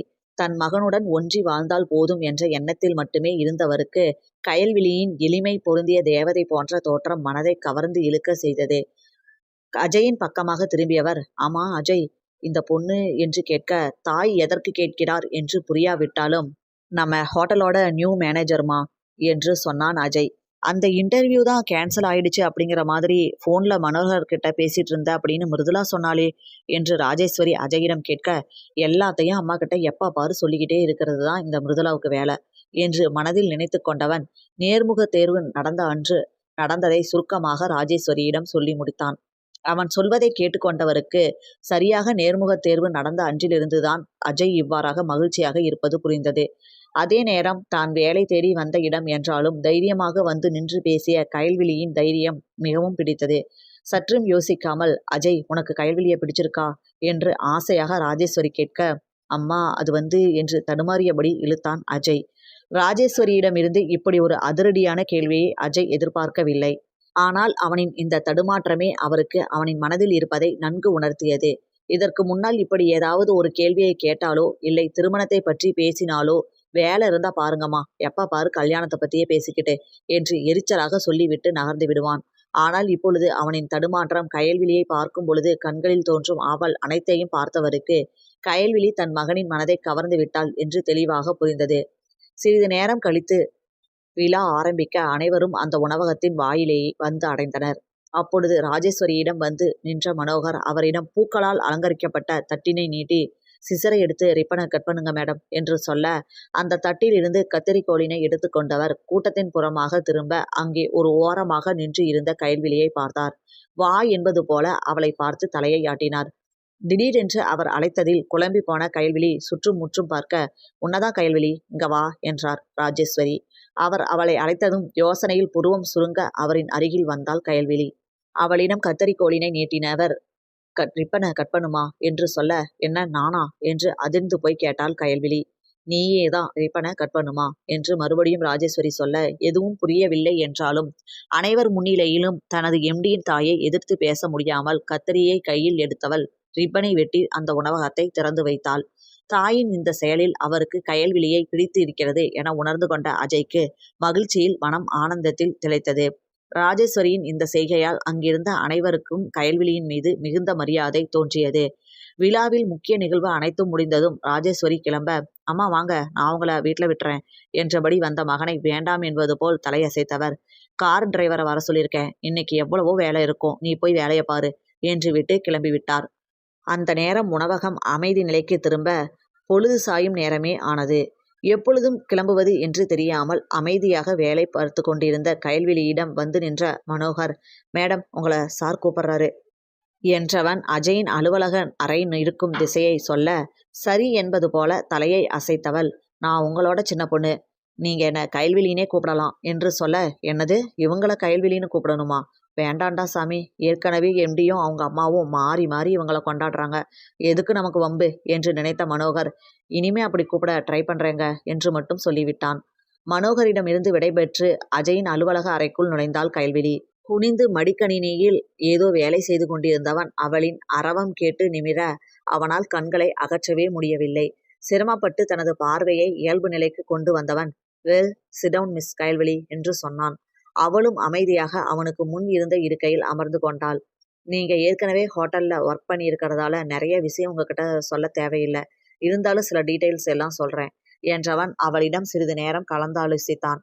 அவனின் பேச்சுக்கள் அனைத்தும் உணவகம் சம்பந்தப்பட்டதாக இருந்தாலும் அவனின் கண்களில் இருந்த தேடல், ஏக்கம் அவளை கூறிய விழிகளால் அளவெடுத்து கொண்டிருந்தது. அவனுடைய பார்வை அனைத்தும் கயல்விழியை ஏதோ செய்தது. சிறிது நேரம் உணவகம் சம்பந்தமாக பேசி முடித்தவன், ஓகே கயல்விழி, யூ மே கோ என்று சொல்ல அப்பொழுதுதான் கயல்விழிக்கு மூச்சே வந்தது. வேகமாக வெளியே வந்தவள் சீரான மூச்சை வெளியேற்றினாள். அப்பா என்ன பார்வை அது என்று அவனுடைய ரேசர் பார்வையை நினைத்து பார்த்தவளுக்கு உடலில் ஒரு மெல்லிய அதிர்வு அவளையும் அறியாமல் தோன்றியது. அதற்கு மேல் யோசிக்க நேரம் இல்லாமல் இருட்ட ஆரம்பித்ததால் வேகமாக வீட்டிற்கு கிளம்ப ஆரம்பித்தாள். அவள் கிளம்பி செல்வதையே பெருமூச்சுடன் பார்த்து இருந்த அஜய் மெல்ல அவனும் ஹோட்டலை விட்டு வெளியேறினான். இரவு 7 மணிக்கு மேலாக வீட்டிற்குள் சாவகாசமாக நுழைந்த மிருதுளாவை கோபமாக பார்த்து கொண்டே ஹாலில் இருந்த சோஃபாவில் அமர்ந்து இருந்தார் தணிகாசலம். வீட்டிற்குள் நுழைந்த மிருதுளா தந்தையின் கோப பார்வைக்கான அர்த்தம் புரியாமல், என்னாச்சுப்பா என்றபடி தணிகாசலத்தின் அருகில் வந்து நிற்க, இன்னும் என்ன ஆகணும், நான் தான் உன் வாழ்க்கையை பற்றி கவலைப்படுறேன், உனக்கு கொஞ்சமாச்சும் ஏதாவது கவலை இருக்கா என்று பேச ஆரம்பிக்க, அங்கே இரவு உணவுக்காக டைனிங் டேபிளை சுத்தம் செய்து கொண்டிருந்த மிருதுளாவின் தாய் அவர்கள் பேசுவதை கேட்க பிடிக்காமல், கவலையா கவலை, ஒரு பெண்ணை பெற்று அதுக்கு காலகாலத்தில் கல்யாணம் பண்ணி வச்சுட்டா போதும்னு நினைக்காம பொண்ணை இப்படியெல்லாம் தூண்டி விட்டுட்டு இருக்காரு, இவரும் ஒரு மனுஷன் என்று நினைத்து கொண்டார். எதுவும் பேச முடியாமல் கோபமாக டைனிங் டேபிளை சுத்தம் செய்து கொண்டிருந்தார். என்னப்பா, எனக்கு என்ன கவலை இல்லை, நீங்க என்ன பேசுறீங்கன்னு புரியல என்று யோசனையாக தந்தையை பார்த்தபடி பேசிய மிருதுளாவை ஆதங்கமாக பார்த்த தணிகாசலம், இன்னைக்கு ஏன் அஜயோட ஹோட்டல் ஓப்பனிங்க்கு நீ போகல என்று நேரடியாக விஷயத்திற்கு வந்தார். தந்தையின் கேள்வியில் முகம் கருத்து விட்டது மிருதுளாவிற்கு. போக பிடிக்கலப்பா என்று எங்கோ பார்த்து கொண்டு சொன்னவளை கொலை வெறியுடன் முறைத்த தணிகாசலம், இவ்வளவு அசால்ட்டா சொல்ற மிருதுளா, நீ போகாததனால என்ன நடந்துச்சு தெரியுமா என்று கேட்ட தணிகாசலம், என்ன நடந்தது என்பது போல் திரும்பி பார்த்த மகளின் பார்வையில் கயல்விழி என்ற உணவகத்தின் புதிய மேலாளர் கையால் உணவகம் திறந்து வைக்கப்பட்டதை பற்றி கூறினார். பிறகு புதுசாக வந்த ஒரு மேனேஜர் பொண்ணை ஓப்பன் பண்ண சொல்லியிருக்காங்க, நீ போயிருந்தா உன் கையால் கண்டிப்பாக ராஜேஸ்வரி ஹோட்டலை ஓப்பன் பண்ணியிருப்பா என்று சொல்ல அவரை பார்த்து நக்கலாக சிரித்த மிருதுளா, இந்த ஹோட்டல் ஓப்பனிங்க்கு தான் நான் போகலை, இதுக்கு முன்னாடி முடிஞ்ச வரைக்கும் எல்லா ஹோட்டல் ஓப்பனிங்க்கும் போனேன் தானே, அப்போ என்ன ஹோட்டல் ஓப்பன் பண்ண சொல்லலை என்று கேட்க அவளின் இந்த கேள்விக்கு தணிகாசலத்திடம் பதிலில்லை. இங்க பாருங்கப்பா, நான் என்ன ட்ரை பண்ணாலும் அஜயை என்னால் கல்யாணம் பண்ணிக்க முடியாது, ஏன்னா அவருக்கு என்னை பிடிக்கல, அதனால இதை இப்படியே விட்டுருங்க என்று சொல்லிய மகளை இப்பொழுதுதான் சற்று நிம்மதியாக பார்த்தார் அவளின் தாய். ஆனால் அப்படியே விட்டு விடுவாரா தணிகாசலம்? பிடிச்சுதான் எல்லாருக்கும் கல்யாணம் நடக்குதா மிருதுளா? கல்யாணம் ஆயிட்டா கண்டிப்பா அஜய்க்கு உன்னை பிடிக்கும். கொஞ்ச நாள் நீ எதையும் காட்டிக்காம எப்பயும் போல அங்க போ. ராஜேஸ்வரி உன் மேல வச்சிருக்கிற பாசத்தை யூஸ் பண்ணி எப்படியாவது அஜய் கூட பழகு. கொஞ்ச நாள் போகட்டும், நான் எப்படியாவது ராஜேஸ்வரி கிட்ட உங்கள் கல்யாணத்தை பற்றி பேசி கல்யாணத்துக்கு ஏற்பாடு பண்ணுறேன் என்று சொல்ல, இதற்கு முன்னால் தந்தை சொல்வதை ஆவலாக கேட்டுக்கொண்ட மிருதுளா இன்று ஏதோ சொல்கிறார் என்பது போல் கேட்டுவிட்டு பெருமூச்சு விட்டவள் சரிப்பா என்று விட்டு தனது அறையை நோக்கி சென்றாள். அவள் போவதையே கவலையாக பார்த்து இருந்த அவளின் தாய் திரும்பி தனசேகரை முறைத்தார். அவரால் முறைக்க மட்டுமே முடியும். அவருக்கு கொடுக்கப்பட்ட இடம் அதுதானே. தன் மகள் திருந்தினாலும் இவர் திருந்த விடமாட்டார் என்று நினைத்து கொண்டவர் எதுவும் பேசாமல் சமையல் அறையை நோக்கி நடக்க ஆரம்பித்தார். அவருக்கு அந்த சமையல் அறையை தவிர எங்கும் உரிமை கிடையாது. அந்த இடத்திலேயேதான் தணிகாசலம் அவரை வைத்திருந்தார். அத்தியாயம் 4. இரவு மிகவும் தாமதமாக வீட்டிற்கு வந்த அஜய் அப்பொழுதும் தூங்காமல் அவனின் வரவை எதிர்பார்த்தபடி அமர்ந்து இருந்த தாயை ஆச்சரியமாக பார்த்து கொண்டே அருகில் சென்று, என்னம்மா தூங்கலையா என்று கேட்க, அஜய், எப்போ கயல்விழிய இந்த வீட்டுக்கு மருமகளா கூட்டிட்டு வரப்போற என்று ஆகவலாக கேட்டார் ராஜேஸ்வரி. இல்லைம்மா, எனக்கு தான் அவளை பிடிச்சிருக்கு, அவளுக்கு என்ன பிடிச்சிருக்கான்னு தெரியல என்று சொன்ன மகனை ஆராய்ச்சியாக மேலிருந்து கீழாக பார்த்த ராஜேஸ்வரி, உன்னை மாதிரி ஒரு பையனை யாருக்கு பிடிக்காம போகும், அதெல்லாம் கண்டிப்பாக கயல்விழிக்கு உன்னை பிடிக்கும் என்று வேகமாக சொல்ல, உங்க மகன் உங்களுக்கு வசதி தாம்மா, அதுக்காக அவளும் அப்படி நினைக்கணும்னு ஒன்றும் இல்லையே. எனக்கு கொஞ்சம் டைம் கொடுங்கம்மா, எடுத்த உடனே மேரேஜ் பற்றி அவகிட்ட பேச எனக்கு கொஞ்சம் கஷ்டமாக இருக்குது என்று சொல்ல, இதில் என்னப்பா கஷ்டம், உனக்கு பிடிச்சிருக்குன்னு சொல்லி அவகிட்ட கல்யாணம் பண்ணிக்க கேட்க போற, அதனால் என்ன என்று கேட்டார் ராஜேஸ்வரி. சலிப்பாக தலையை ஆட்டியவன், ப்ளீஸ்மா, எனக்கு கொஞ்சம் டைம் வேணும் என்று மறுபடியும் சொல்ல, சரிப்பா உன் இஷ்டம், ஆனால் எவ்வளவு சீக்கிரம் முடியுமோ அவ்வளவு சீக்கிரம் நீ கல்யாணம் பண்ணிக்கணும், அவ்வளவுதான் என்று விட்டு எழுந்து உள்ளே சென்று விட்டார் ராஜேஸ்வரி. தாய் இவ்வாறாக சொல்லிவிட்டு செல்ல மனதெல்லாம் குழப்ப ரேகைகள் சூழ்ந்து கொண்டது அஜய்க்கு. கயல்விழியை பற்றி அவன் விசாரித்த பொழுது அவளுக்கு நடக்க வேண்டிய திருமணம் நின்றுவிட்டது என தெரிய வந்தது. ஆனால் எதனால் என்று அஜய் விசாரிக்கவில்லை. இதற்கு மேல் கயல்விழியை பற்றி தூண்டி துருவி விசாரித்து அது அவள் காதை எட்டினால் தன்னை பற்றி என்ன நினைப்பாள் என நினைத்தவன் அதோடு விட்டுவிட்டான். எந்த ஒரு பிரச்சனையாக இருந்தாலும் சரி அவள் வாயாலேயே தெரிந்து கொள்ள வேண்டும் என நினைத்து கொண்டு இருக்கிறான் அஜய். அதற்காக அவனுக்கு கொஞ்சம் கால அவகாசம் தேவைப்படுகிறது.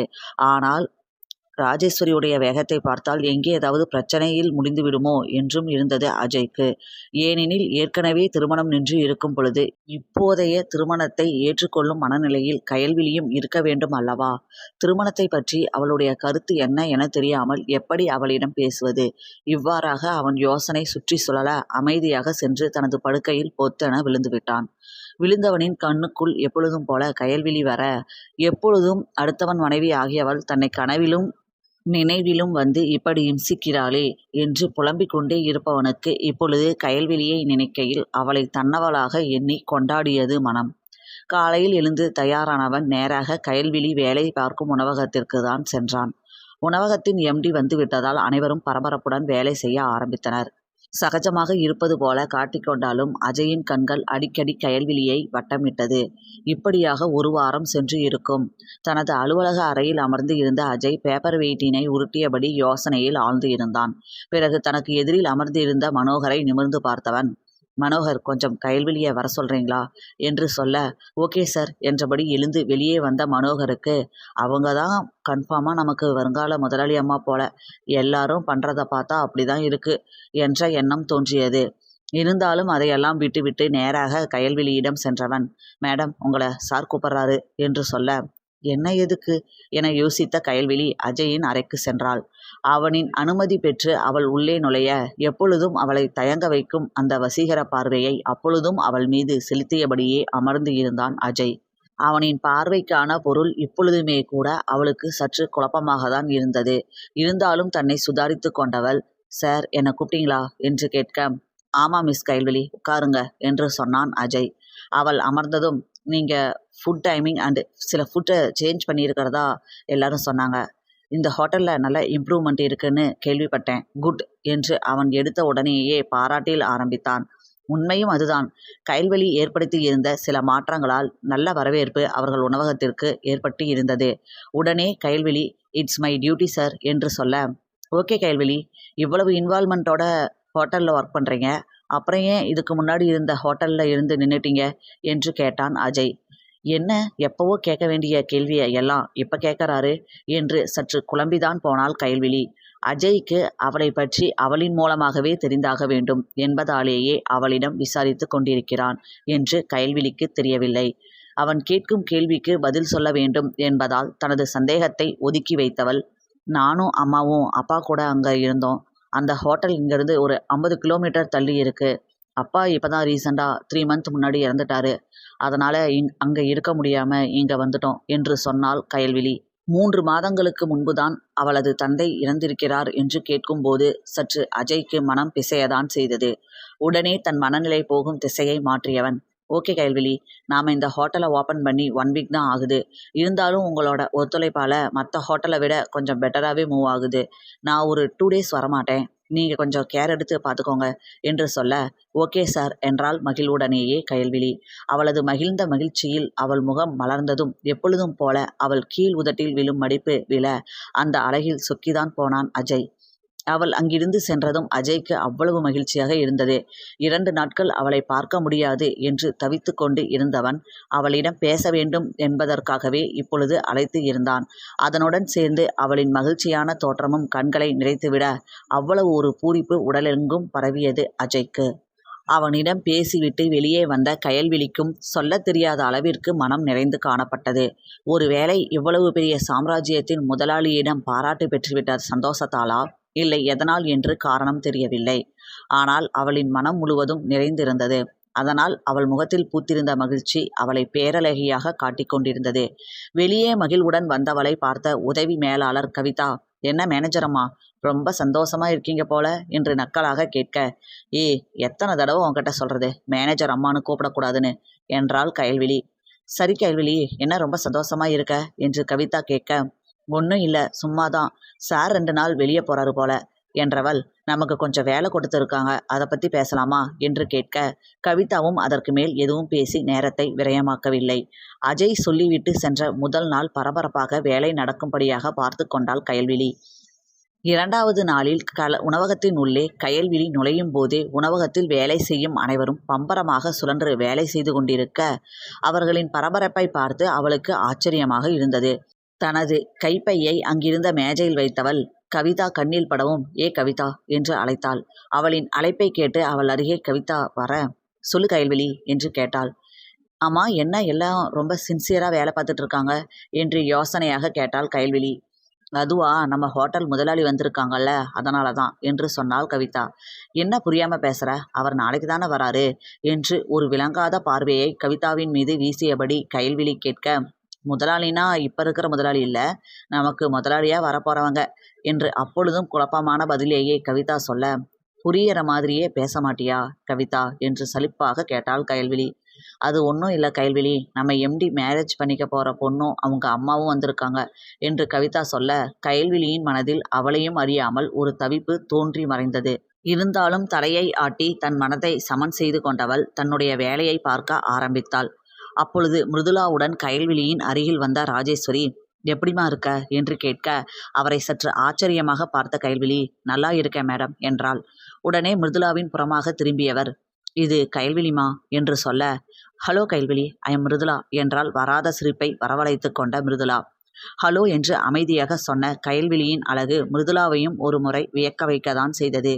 அதுவும் அவள் பேசும் பொழுதும் சிரிக்கும் பொழுதும் அவள் கீழ் உதட்டில் விழுந்த மடிப்பு, இதில்தான் அஜய் விழுந்து விட்டானோ என்று எண்ணும் அளவிற்கு அவளை பேரழகியாக காட்டியது. ராஜேஸ்வரி கயல்விழியிடம் பேச வேண்டும் என்ற ஆசையில் உணவகத்தை பற்றி விசாரிப்பது போல சற்று நேரம் அவளிடம் பேசிக்கொண்டிருக்க அவரிடம் இருந்த ஆவலை புரிந்து கொண்ட மிருதுளாவிற்கு மனதில் பயம் உருவானது. அவர்களுடைய உணவகத்திற்கு ராஜேஸ்வரி மிகவும் பரிச்சயமான ஒருவர் வர அவர் வந்து ராஜேஸ்வரியிடம் பேச்சை தொடங்க ஆரம்பித்தார். கயல்விழிக்கு அஜயும் இல்லாததால் வேலை சற்று அதிகமாகவே இருக்க அங்கிருந்து நகன்று சென்றவளை பின்னாடியே தொடர்ந்து வந்த மிருதுளா, ஹலோ கயல்விழி என்று அழைக்க அவளை யோசனையுடன் பார்த்தாள் கயல்விழி. இங்கே பாருங்க கயல்விழி, ஒர்க்கு எல்லாம் நல்லபடியாக நடக்கணும் சரியா என்று மிருதுளா சொல்ல அவளை புரியாமல் பார்த்து கொண்டு இருந்தாள் கயல்விழி. என்ன பார்க்குறீங்க, நான் தான் உங்கள் எம்டி அஜயை கல்யாணம் பண்ணிக்க போகிறேன், எனக்கு நீங்கள் கரெக்டாக ஒர்க் பண்ணணும்னு சொல்கிற அதிகாரம் இருக்கு இல்லை என்றவள் தான் அஜயை திருமணம் செய்து கொள்ளப் போகிறவள் என்று சொல்லிவிட்டதே போதும் என்பது போல அங்கிருந்து நகர்ந்து விட்டாள். ராஜேஸ்வரியின் மூலமாக வீட்டிற்குள் நுழையலாம் என்று நினைத்தால் ராஜேஸ்வரியே கயல்விழியை மருமகளாக கொண்டு வந்து விடுவாரோ என்ற பயம் மிருதுளாவை பிடித்து கொள்ள எதுவும் யோசிக்காமல் சொல்லிவிட்டு சென்று விட்டாள். அவள் போவதையே அமைதியாக பார்த்திருந்த கயல்விழிக்கு தன்னுடைய வேலைகளெல்லாம் செய்ய வேண்டும் என்ற எண்ணம் வர அதை தொடர ஆரம்பித்தாள்.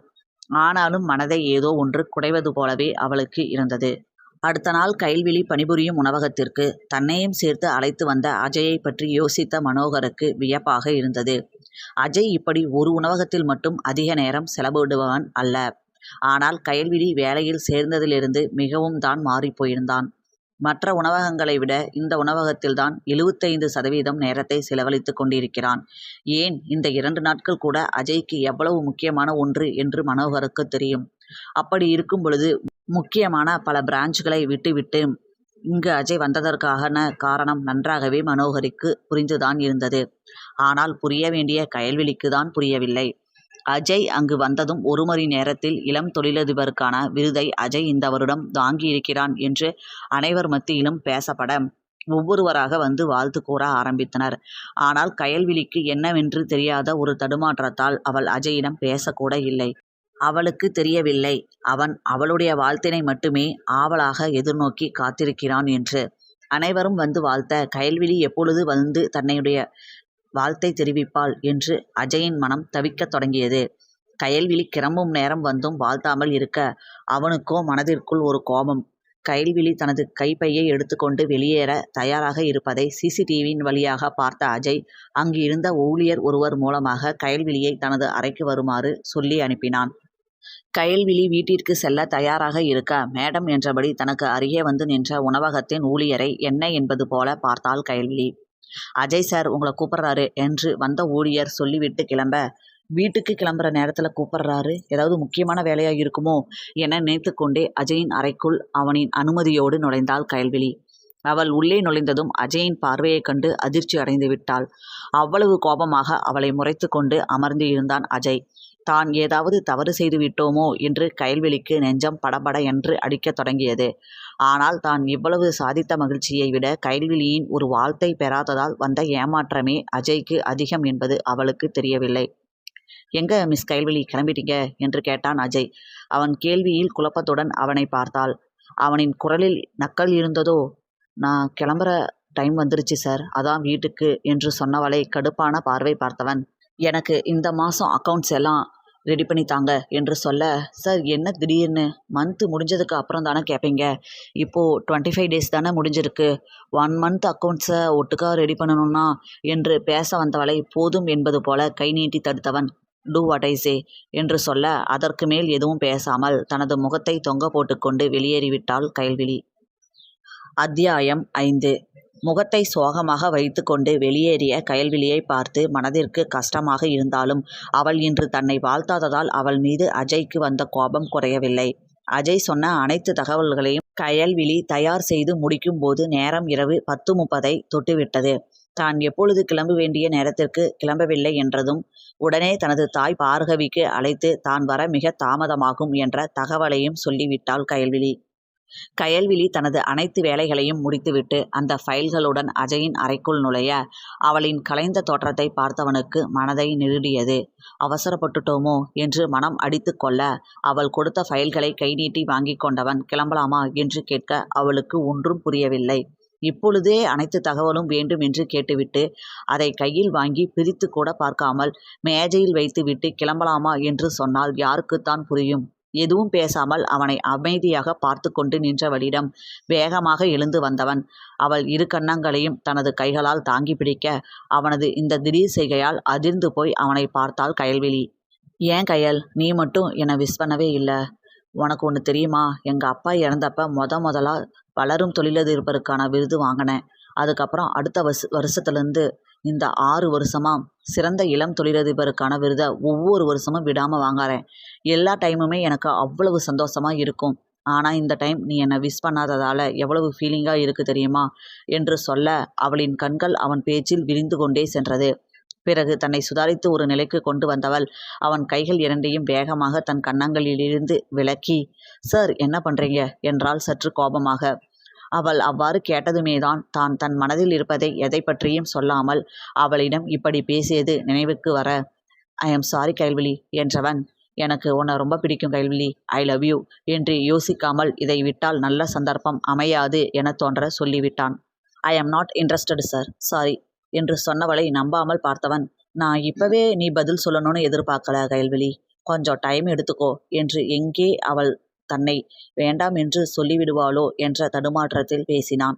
கயல்விழியின் ஞாபகத்திற்கு அன்று மிருதுளாவுடன் வந்த ராஜேஸ்வரி வந்தார். மிருதுளா கூறிய உனக்கு வருங்கால முதலாளி நான் தான் என்ற வார்த்தைகளும் நினைவுக்கு வந்தது. மிருதுளாவுடன் ராஜேஸ்வரி வந்ததால் அவர்களுக்குள் இருக்கும் நெருக்கத்தை மட்டும் வைத்து முடிவு எடுத்தவளுக்கு தெரியவில்லை, கயல்விழியை பார்க்க என்றே மிருதுளாவை அன்று அவர் அழைத்து வந்திருந்தார் என்று. அவருக்கும் மிருதுளாவின் மனதில் இருக்கும் வஞ்சகம் தெரியாதல்லவா? இது ஏதும் தெரியாமல் தன் போக்கில் யோசித்த கயல்விழி, ஒரு தடவை பட்டது போதாதா என்று மனம் அடித்து கொள்ள தலையை உலுக்கி தன்னை சமன் செய்து கொண்டவள், நீங்க எத்தனை தடவை கேட்டாலும் எனக்கு பிடிக்கல, அவ்வளவுதான் என்று கோபமாக சொல்லிவிட்டு வேறுபுறம் முகத்தை திருப்பிக் கொண்டாள். அவள் முகத்தையே பார்த்து இருந்த அஜய்க்கு மனதின் ஓரம் சுருக்கென்ற வலியால் தைத்தது. தன்னை நிலைப்படுத்தி கொண்டவன், கிளம்பலாம் கயல்விழி என்று சொல்ல எதுவும் பேசாமல் வேகமாக அவனின் அறையில் இருந்து வெளியே வந்தவள் தனது கைப்பையை எடுத்துக்கொண்டு வெளியேறினாள். அவளுடன் வெளியே வந்தவன், இங்கேயே வெயிட் பண்ணு, கார் எடுத்துட்டு வரேன் என்று சொல்ல, இல்லை நான் பஸ் பிடிச்சி என்று சொல்ல வந்தவளை, கயல்விழி புரிஞ்சுக்கோ, பஸ் இந்த டைமுக்கு இருக்கான்னு தெரியல, அப்படியே பஸ் இருந்தாலும் வெயிட் பண்ணி நீ பஸ் பிடிச்சி அங்கே போய் 10 நிமிஷம் நடந்து போகிறது எல்லாம் செட் ஆகாது என்று விட்டு அங்கிருந்து தனது காரை எடுக்க சென்று விட்டான் அஜய். கயல்விழிக்கோ என்ன செய்வதென்று தெரியவில்லை என்றாலும் அங்கேயே நின்று இருந்தாள். அவளுக்கு அருகில் வந்து காரை நிறுத்திய அஜய் முன்பக்க கதவை திறந்துவிட்டு, ஏறிக்கோ கயல்விழி என்று சொல்ல அவள் அமைதியாகவே நின்று இருந்தாள். அவளின் அமைதி அவன் மனதை ஏதோ செய்ய, என்னை நம்பி ஏறலாம் கயல்விழி, என் மேலே நம்பிக்கை இருந்தா என்று உணர்ச்சி துடைத்த முகத்துடன் சொல்ல, அவனின் அந்த வார்த்தைகள் அவளுக்குள் என்ன செய்ததோ எதுவும் பேசாமல் ஏறி அமர்ந்து கொண்டாள்.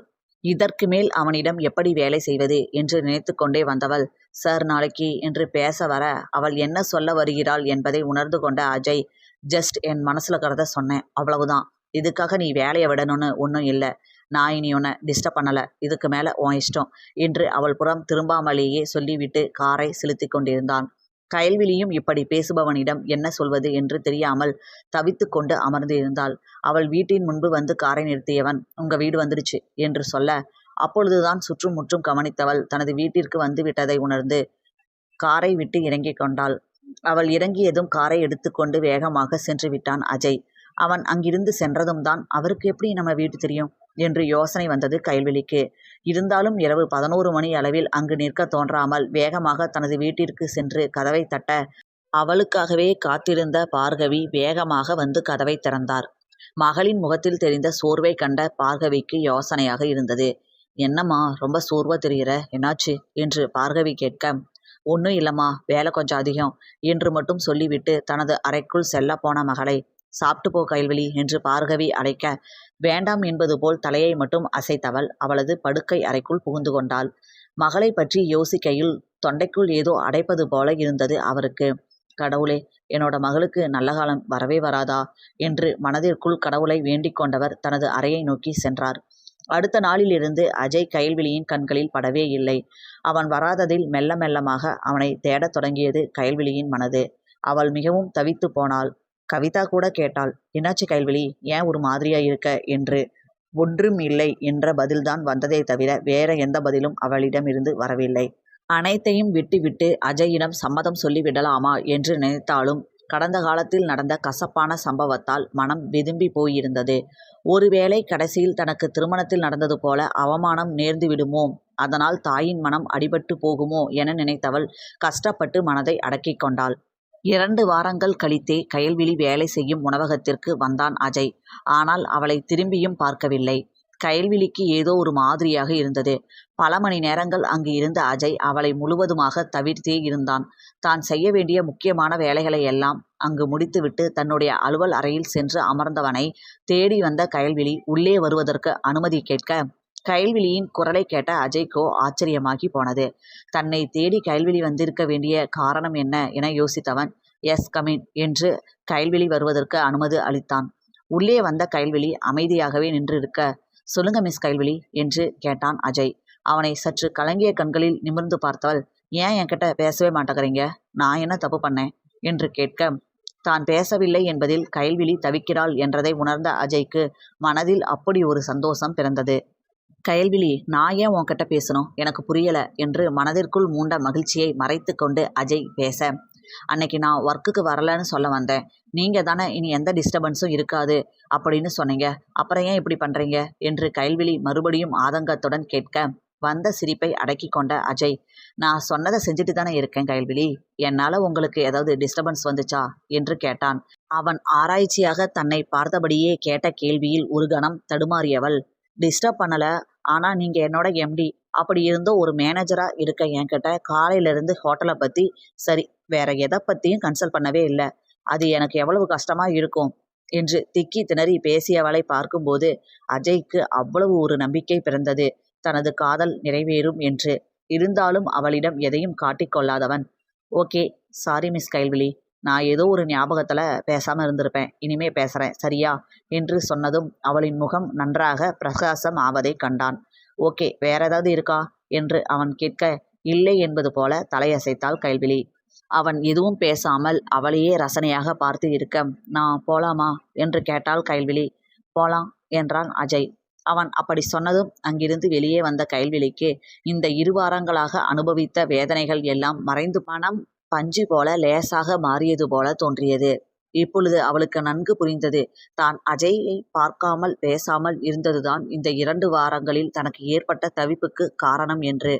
ஆனாலும் அவனை விரும்பத் தொடங்கிய மனதை அடக்கவும் முடியாமல் ஏற்றுக்கொள்ளவும் முடியாமல் தவித்தாள் கைல்விழி. இப்படியே அஜயை நெருங்க முடியாமலும் விலக முடியாமலும் 1 மாதமாக தவித்து விட்டாள் கைல்விழி. அஜயும் உணவகத்திற்கு வாரத்தில் 1 முறை என வந்து சென்று கொண்டிருந்தான். ஆனாலும் கைல்விழியிடம் தெரிந்த மாற்றத்தால் மகிழ்ச்சியில் இருந்தவன் இப்பொழுது எல்லாம் அவளின் கலவையான முக உணர்வுகளை பார்த்து குழம்பி போனான். அன்று மாத இறுதி என்பதால் உணவகத்தின் அனைத்து கணக்குகளுக்கும் தரவுகளை சேகரித்தவள் அதை அஜயிடம் கொண்டு சென்று கொடுக்க மணி இரவு 9ஐ நெருங்கியிருந்தது. தன்னுடைய அறைக்கு வந்த கைல்விழியை அழுத்தமாக பார்த்தவன், சிடவுன் மிஸ் கைல்விழி என்று சொல்ல அவளும் அமர்ந்தாள். ஒரு அரை மணி நேரத்தில் அத்தனையையும் பார்த்து முடித்தவன், எல்லாம் ஓகேவா இருக்கு என்று விட்டு நீங்க கிளம்பலாம் என்று சொல்ல அவளும் அவனுடைய அறையிலிருந்து வெளியே வந்தாள். அஜயின் அறையில் இருந்து வெளியே வந்தவளிடம் வந்த கவிதா, கைல்விழி மழை நல்லா வருது என்று சொல்ல, என்னது மழையா என்று கேட்டபடி தனது கைப்பையை எடுத்துக்கொண்டு கவிதாவுடன் நடந்து வந்த கைல்விழி வெளியே பெய்த மழையை பார்த்து அப்படியே நின்றுவிட்டாள். இந்த மழையில எப்படி போறது கவிதா என்று கைல்விழி தவிப்புடன் கவிதாவை பார்க்க, அதுதான்பா எனக்கும் தெரியல என்றாள் கவிதா. அதே நேரம் வெளியில் வந்த அஜய் மழை அடித்து பெய்வதையும் கைல்விழியும் கவிதாவும் நின்று இருப்பதையும் பார்த்து, இப்படி மழை பெய்து எப்படி போவீங்க, வாங்க நான் ட்ராப் பண்ணிடுறேன் என்று சொல்ல கவிதாவிற்கு அப்பாடா என இருந்தது.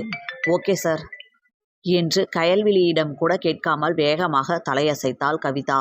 அஜய் அந்த பக்கம் சென்றதும், ஏ என்ன கவிதா, எதுக்கு இப்போ அவரை ட்ராப் பண்ணுறேன்னு சொன்னதும் ஓகே சொன்ன என்று கோபமாக கேட்க, மேனேஜர் மேடம் மழையை பாருங்க, நாம் இங்கேருந்து நடந்து போய் பஸ் பிடிச்சி வீட்டுக்கு போய் சேர்றதெல்லாம் நடக்கிற காரியமா, அதுவும் இந்த நேரத்தில் இவ்வளவு மழையில் போகிறது சேஃப் இல்லை, நம்ம சாரை பற்றி தான் எல்லாருக்குமே தெரியுமில்ல, அதனால் கேஷுவலாக இரு என்றாள் கவிதா.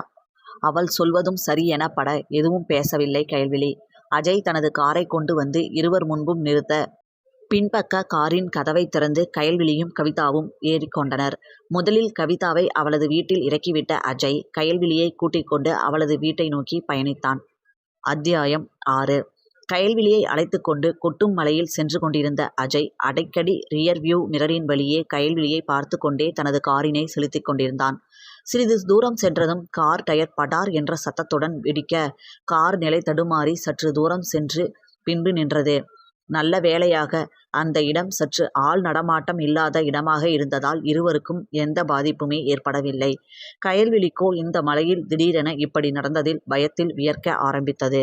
என்ன இது, மழை நேரத்தில் கார் டயர் இப்படி ஆயிடுச்சே என்று பேசிக்கொண்டே கீழே அஜய் இறங்க கார் கதவை திறந்தான். சுற்றும் முற்றும் பார்த்த கைல்விழிக்கு மனதில் பயப்பந்து உருள ஆரம்பித்தது. சுற்றும் கும்மி இருட்டாக இருக்க மழை அடித்து பெய்து கொண்டிருந்தது. இந்த நேரத்தில் இறங்க சென்ற அஜயை சார் என்ற குரலில் தடுமாற்றத்துடன் அழைத்தாள் கைல்விழி. என்ன கைல்விழி என்று அஜய் கைல்விழியின் புறமாக திரும்பி கேட்க, ப்ளீஸ் சார் இறங்காதீங்க, பயமா இருக்கு என்று தடுமாறியபடி சொன்னாள் கைல்விழி. ஒன்றும் இல்லை கைல்விழி, என்ன ப்ராப்ளம்னு மட்டும் இறங்கி பார்க்குறேன் என்று சொன்னவன் கையில் இருந்த டார்ச்சுடன் காரை விட்டு கீழே இறங்க காரினுள் இருந்தபடி அவனையே பயத்துடன் பார்த்து இருந்தாள் கைல்விழி. காரில் இருந்து கீழே இறங்கி கார் டயரை டார்ச்சால் பார்த்த அஜய்க்கு குழப்பமாக இருந்தது. ஏதோ 4-5 ஆணிகள் மூலமாக கார் டயர் கிழிந்தது போல இருக்க, என்ன இந்த அளவுக்கு டயர் டேமேஜ் ஆயிருக்கு என்று அவன் யோசித்து கொண்டிருக்கும் போதே யாரோ அவனை பிடித்து தள்ளுவது போல் இருக்க, ஒரு அடி தடுமாறி நகர்ந்தவன் திரும்புவதற்குள் அவனை கத்தியால் குத்த வந்தவனின் கத்தி கைல்விழியின் தோள்பட்டையை பதம் பார்த்தது. ஆம், கைல்விழிதான் அஜயை கத்தியால் குத்த வருவதை பார்த்து அவனை பிடித்து தள்ள அவனை குத்த வந்த கத்தி கைல்விழியின் மீது பட்டுவிட்டது. உடனே வேகமாக கயல்விழி என கத்திக்கொண்டே அவளின் அருகில் அவன் வர சற்று நேரத்தில் மயங்கி சரிய ஆரம்பித்து இருந்தாள் கயல்விழி. வேகமாக அவனை கொல்ல வந்தவனை புரட்டி எடுத்தவன் கயல்விழியை காப்பாற்ற வேண்டும் என்ற எண்ணத்தாலும் அவளுக்கு என்ன நடந்ததோ என்ற பதட்டத்தாலும் அவனை தனது கழுத்தில் கட்டியிருந்த டையை கழற்றி அவனது கை கால்களை ஒன்றாக சேர்த்து கட்டி அவனது காரில் விட்டுவிட்டு வேகமாக கயல்விழியிடம் ஓடி வந்தான். மயங்கி விழுந்த கயல்விழியின் தோல் வளைவிலிருந்து ரத்தம் இறங்கிக் கொண்டு இருந்தது. அவளை இரு கைகளிலும் ஏந்தி கொண்டவன் கயல்விழி கயல்விழி என அவளை உசுப்பிக்கொண்டே ரோட்டில் வேகமாக ஓட ஆரம்பித்தான். அந்த நொடி அவனின் பேர் புகழ் எல்லாம் மறந்தது. அவனுக்கு தெரிந்ததெல்லாம் இப்பொழுது கயல்விழியை காக்க வேண்டும் என்ற எண்ணம் மட்டுமே. கயல்விழி மீது தனக்கு காதல் என்று அவனுக்கு நன்றாகவே தெரியும். ஆனால் அவள் இல்லாத வாழ்வு அவனுக்கு இல்லவே இல்லை என்பதை அந்த நொடியில் உணர்ந்து கொண்டான் அஜய்.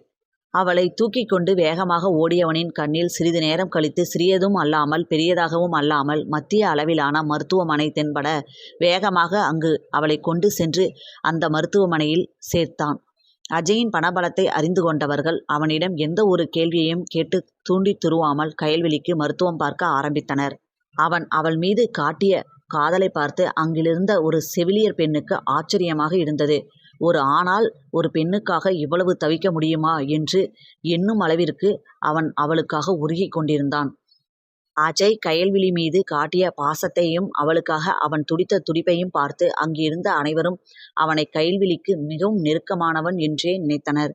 அந்த அளவிற்கு அவள் இல்லை என்றால் தான் இல்லை என்னும் நிலைக்கு தள்ளப்பட்டு இருந்தான் அஜய்.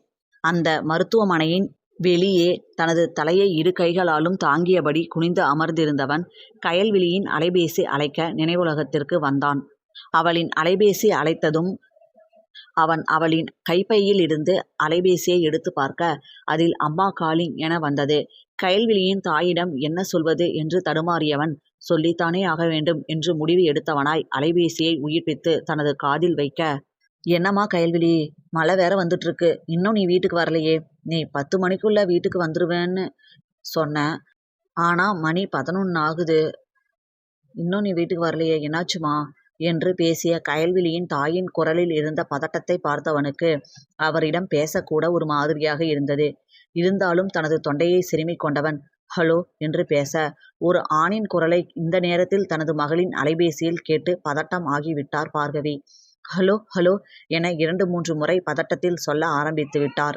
அவருக்கு இந்த நேரத்தில் யாரோ ஒரு ஆடவன் அழைப்பை உயிர்ப்பித்து பேசுவதே மனதிற்குள் பயத்தை ஏற்படுத்தியிருக்க, அவரின் மனதில் இருந்த பயம் குரலின் வழியாக தடுமாற்றமாக வெளிவந்தது. மெலிதாக தொண்டையை செருமிக் கொண்டவன் அங்கு இருக்கும் நிலவரத்தை பார்கவியிடம் சொல்ல உடனே அங்கு வந்து சேர்ந்து விட்டார். வந்த வேகத்திலேயே அங்கிருந்த நர்சிடம், என் பொண்ணுக்கு என்னாச்சு, அவ எங்க இருக்கா என்று அழுதபடியே பார்கவி கேட்க, யாருமா உங்க பொண்ணு என்றார் அந்த செவிலியர் பெண். கயல்விழி என்று அழுது கொண்டே சொன்னவரின் வார்த்தைகளில் கண்ணீருடன் குனிந்து கொண்டிருந்த அஜய் நிமிர்ந்து பார்த்தான். உடனே அவரிடம், அவங்களுக்கு எந்த ப்ராப்ளமும் இல்லை, தோல்ல தான் கத்தி இறங்கியிருக்கு, அதனால் பிளட் லாஸ் ஆயிடுச்சு, மற்றபடி ஒன்றும் இல்லை, கொஞ்ச நேரத்தில் கண் முழிச்சிடுவாங்க என்ற செவிலிய பெண் அங்கே உட்காந்துருக்காங்க பாருங்க, அவங்க தான் அட்மிட் பண்ணியிருக்காங்க என்று விட்டு நகர்ந்து விட்டார். அப்படி அந்த செவிலிய பெண் சொல்லிவிட்டு நகர்ந்ததும் வேகமாக அஜய் அருகில் வந்தவர், நீங்கள் தான் என்கிட்ட ஃபோனில் பேசினதா என்று கேட்டார்.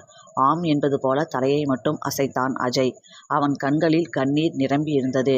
இவ்வளவு கம்பீரமான தோற்றத்துடன் இருக்கும் அஜய் தன் மகளுக்காக அழுவதை நினைத்து பார்கவிக்கே ஆச்சரியமாக இருந்தது. ஆமா நீங்க என்று அவர் கேட்க, அஜய் என்றான். அஜயா, நீங்க தான் என் பொண்ணு வேலை செய்கிற ஹோட்டலோட எம்டியா என்று கேட்க, ஆம் என்பது போல் தலையசைத்தான். என்ன நடந்துச்சு தம்பி, சொல்லுங்க என்றார் தழுதழுத்த குரலுடன் பார்கவி. அமைதியாக அவரை ஒரு நொடி பார்த்தவன் நடந்ததை சொல்லி முடிக்க அவருக்கு என்ன சொல்வது என்று தெரியவில்லை. அஜய்க்கு வரவிருந்த ஆபத்தை தான் தன் மகள் வாங்கி கொண்டிருக்கிறாள் என தெரிந்து கொண்ட பார்கவிக்கு அவனிடம் என்ன பதில் பேசுவது என்று தெரியவில்லை. இருந்தாலும் இவனுக்காக உயிரை கொடுக்கும் அளவிற்கு சென்றிருக்கிறாளா என யோசித்தாலும் எதுவும் சொல்லாமல் அமைதியாக அங்கிருந்த இருக்கையில் போய் அமர்ந்து கொண்டார். அவர் அமைதியாக சென்று அமர்ந்ததை பார்த்த அஜய் எதுவும் பேசவில்லை. பின்பு நினைவு வந்தவனாக தனது காரில் கட்டி வைத்து விட்டு வந்தவனை பற்றி ஒரு நொடி சிந்தித்தவன் தனக்கு தெரிந்த ஒரு காவல் அதிகாரிக்கு ஃபோன் செய்து நடந்ததை எடுத்து கூறி அங்கு செல்லுமாறு கேட்டுக்கொண்டான். சிறிது நேரம் சிலை என கயல்விழி இருக்கும் அறையையே வெறித்து பார்த்து கொண்டிருந்தான் அஜய்.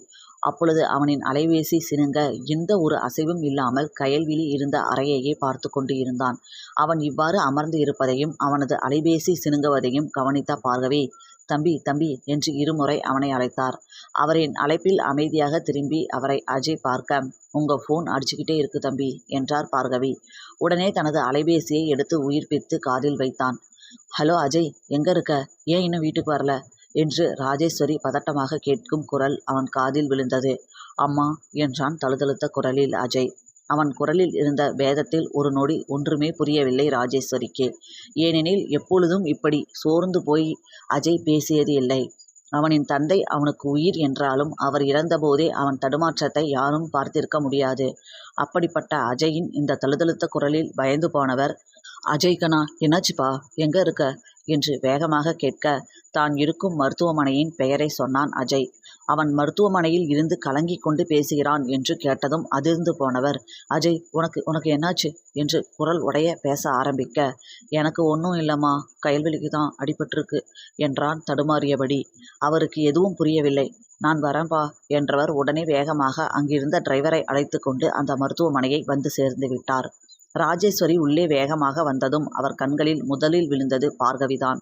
அவரை பார்த்ததும் யோசனையாக தனது தலையை தேய்த்து கொண்டவர் அவரின் அருகில் சென்று பார்கவி என்று அழைக்க, அவரை நிமிர்ந்து பார்த்த பார்கவி யார் என்று அடையாளம் தெரியாமல் விழித்தார். அவரின் புரியாத பார்வையை கவனித்த ராஜேஸ்வரி, என்ன பார்கவி, என் அடையாளம் தெரியலையா? நான் தான் ராஜேஸ்வரி என்று சொல்ல, ராஜி என்றபடி எழுந்து அவரை அணைத்து கொண்டார் பார்கவி. இவர்கள் இருவரும் இப்படி பேசிக்கொள்வதை புருவத்தின் மத்தியில் முடிச்சுடன் யோசித்தபடியே பார்த்து இருந்தான் அஜய். என்ன அஜய் இப்படி பார்க்குற? இவ பார்கவி, என்னோட காலேஜில் படித்தா. நாங்கள் 2 பேருமே ரொம்ப க்ளோஸ் ஃப்ரெண்டு என்று சொன்னார் ராஜேஸ்வரி. பிறகு பார்கவியின் பக்கமாக திரும்பியவர் அவர் சோர்ந்திருந்த முகத்தை கண்டு, பார்கவி, கயல்விழி என்று இழுக்க, என்னோட பொண்ணுதான் என்றார் பார்கவி. பார்கவியின் கைகளை பிடித்து கொண்ட ராஜேஸ்வரி, எங்களை மன்னிச்சிடு பார்கவி, கயல்விழி என் மகன் அஜயை காப்பாற்ற வந்துதான் இப்படி அவளுக்கு ஆயிடுச்சுன்னு அஜய் சொன்னான் என்று கண்களில் கண்ணீருடன் அவரிடம் பேச, அவரின் கைகளை பிடித்து கொண்ட பார்கவி, எது நடக்கணும்னு இருக்குதோ அதுதான் நடக்கும், நம்ம கையில் என்ன இருக்கு என்று கண்ணீரை அடக்க முயன்றபடி சொன்னார். சிறிது நேரத்திலேயே கயல்விழிக்கு விழிப்பு வந்துவிட வெளியே வந்த மருத்துவர், அவங்க கண்ணு முழிச்சிட்டாங்க, போய் அவங்கள டிஸ்டர்ப் பண்ணாமல் பாருங்க என்று சொல்லிவிட்டு அங்கிருந்து நகர்ந்து விட்டார். மூவருமே வேகமாக அவளது அறைக்குள் செல்ல, கயல்விழியின் கண்கள் முதலில் பயத்துடன் மிரண்டு, பிறகு அங்கு வந்த அஜயை பார்த்து நிம்மதியை பிரதிபலித்தது. பின்பு அவனை தலை முதல் கால் வரை வேகமாக அலசி ஆராய்ந்தவள் ஒரு நிம்மதி பெருமூச்சினை வெளியேற்றினாள். அவளின் இந்த செய்கையை எல்லாம் பார்கவி அமைதியாக பார்த்து கொண்டிருந்தார். பிறகு கயல்விழியின் கண்கள் அந்த அறையை சுற்றி வட்டமிட, தனது தாயின் முகத்தை பார்த்ததும் கண்களில் லேசான கண்ணீர் துளித்தது அவளுக்கு. அதன் பின்பு மெல்ல அவளின் கண்கள் சுழல அவளின் பார்வை வட்டத்திற்குள் வந்தார் ராஜேஸ்வரி.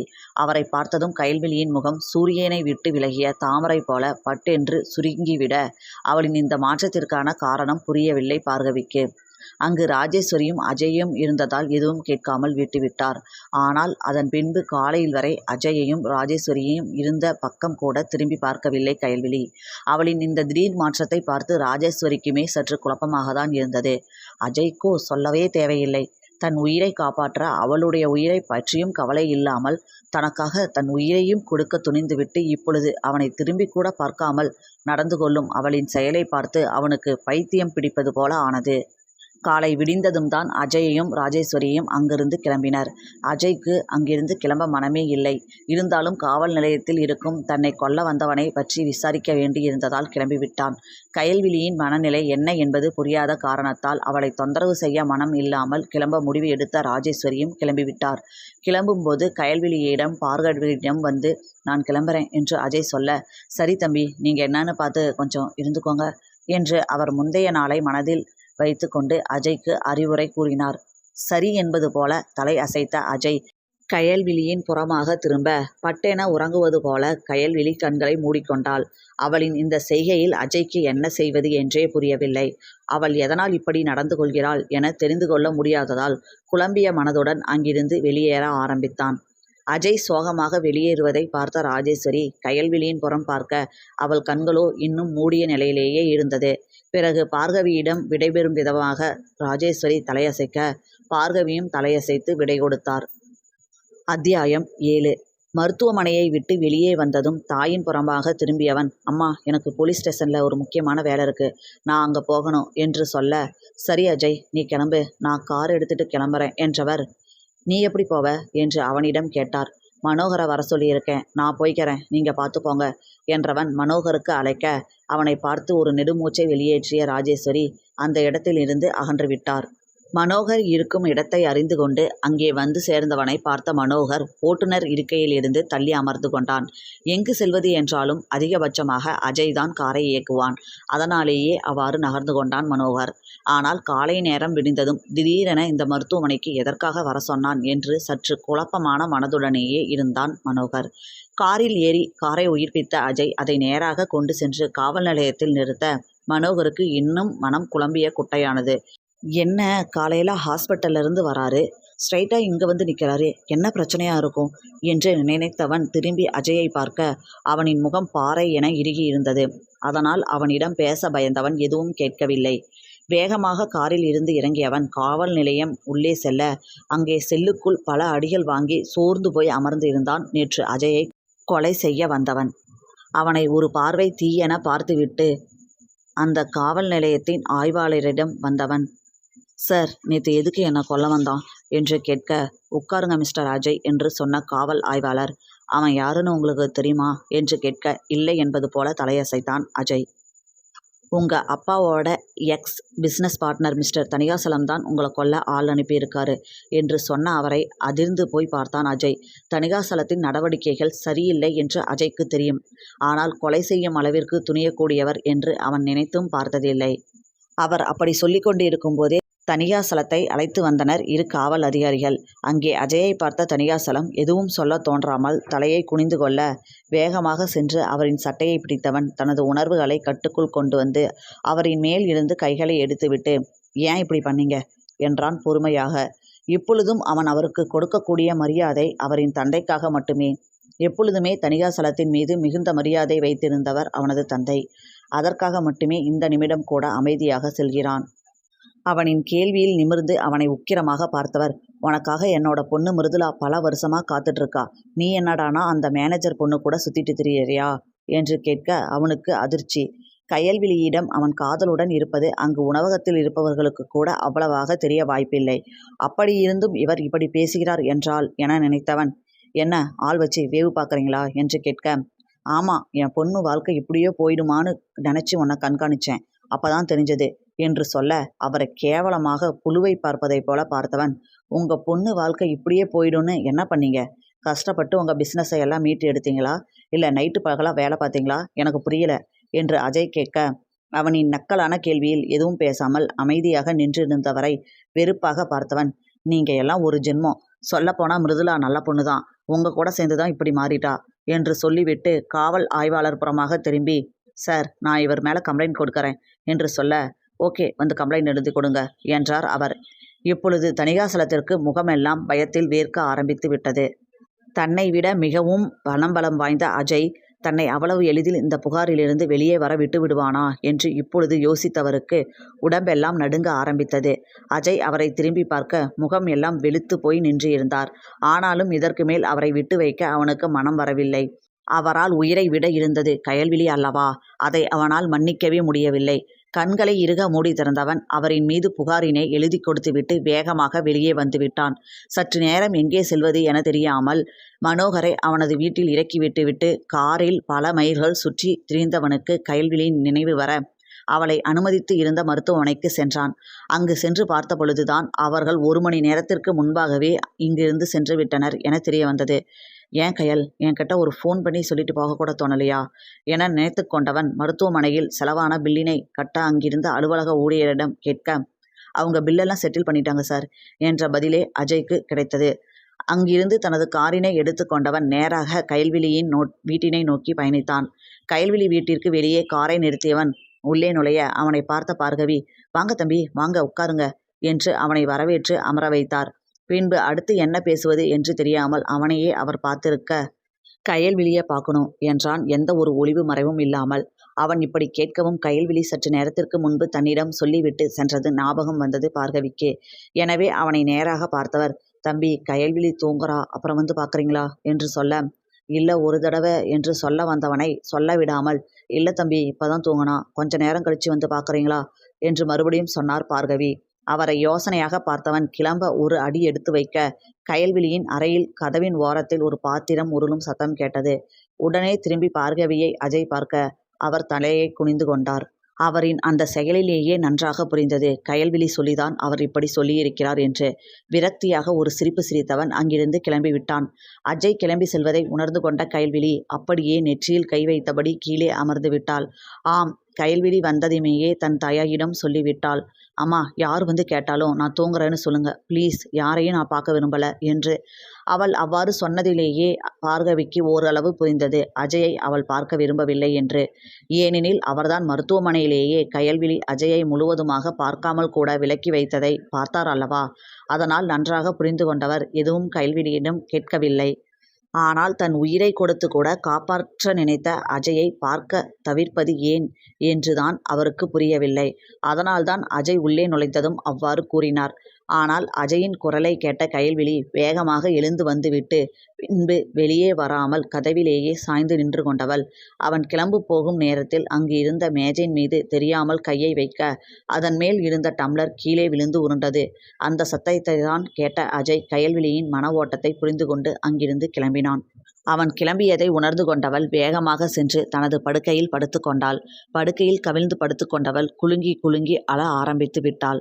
அவளின் நிலையோ இப்படி இருக்க, அவனுடைய வீட்டினுள் நுழைந்த அஜயை சோர்ந்த முகத்தை பார்த்து ராஜேஸ்வரிக்கு மனதில் சிந்தனை கோடுகள் படர்ந்தது. அவனின் அருகில் வந்தவர், என்னாச்சு அஜய், கயல்விழி எப்படி இருக்கா என்று கேட்க, அவ என்னை பார்க்க கூட விரும்பலமா என்று கயல்விழி வீட்டிற்கு சென்று வந்ததை எங்கேயோ பார்த்து கொண்டு சொன்னான் அஜய். அவன் கண்களில் கொஞ்சமும் உயிர் இல்லை. இப்போதானப்பா அடிபட்டுச்சு, அதனால தான் பயந்துட்டா அப்படின்னு நினைக்கிறேன். கொஞ்ச நாள் போகட்டும், அதுக்கப்புறம் பார்த்துக்கலாம் என்று மகனுக்கு ஆறுதல் சொன்னாலும் அவருக்கும் சற்று கலக்கமாகவே இருந்தது கயல்விழியின் மனதை நினைத்து. 1 வாரம் ஆகிவிட்டது. உணவகத்திற்கு கயல்விழி வரவும் இல்லை, அவளுடைய விடுமுறை கடிதமும் வரவில்லை.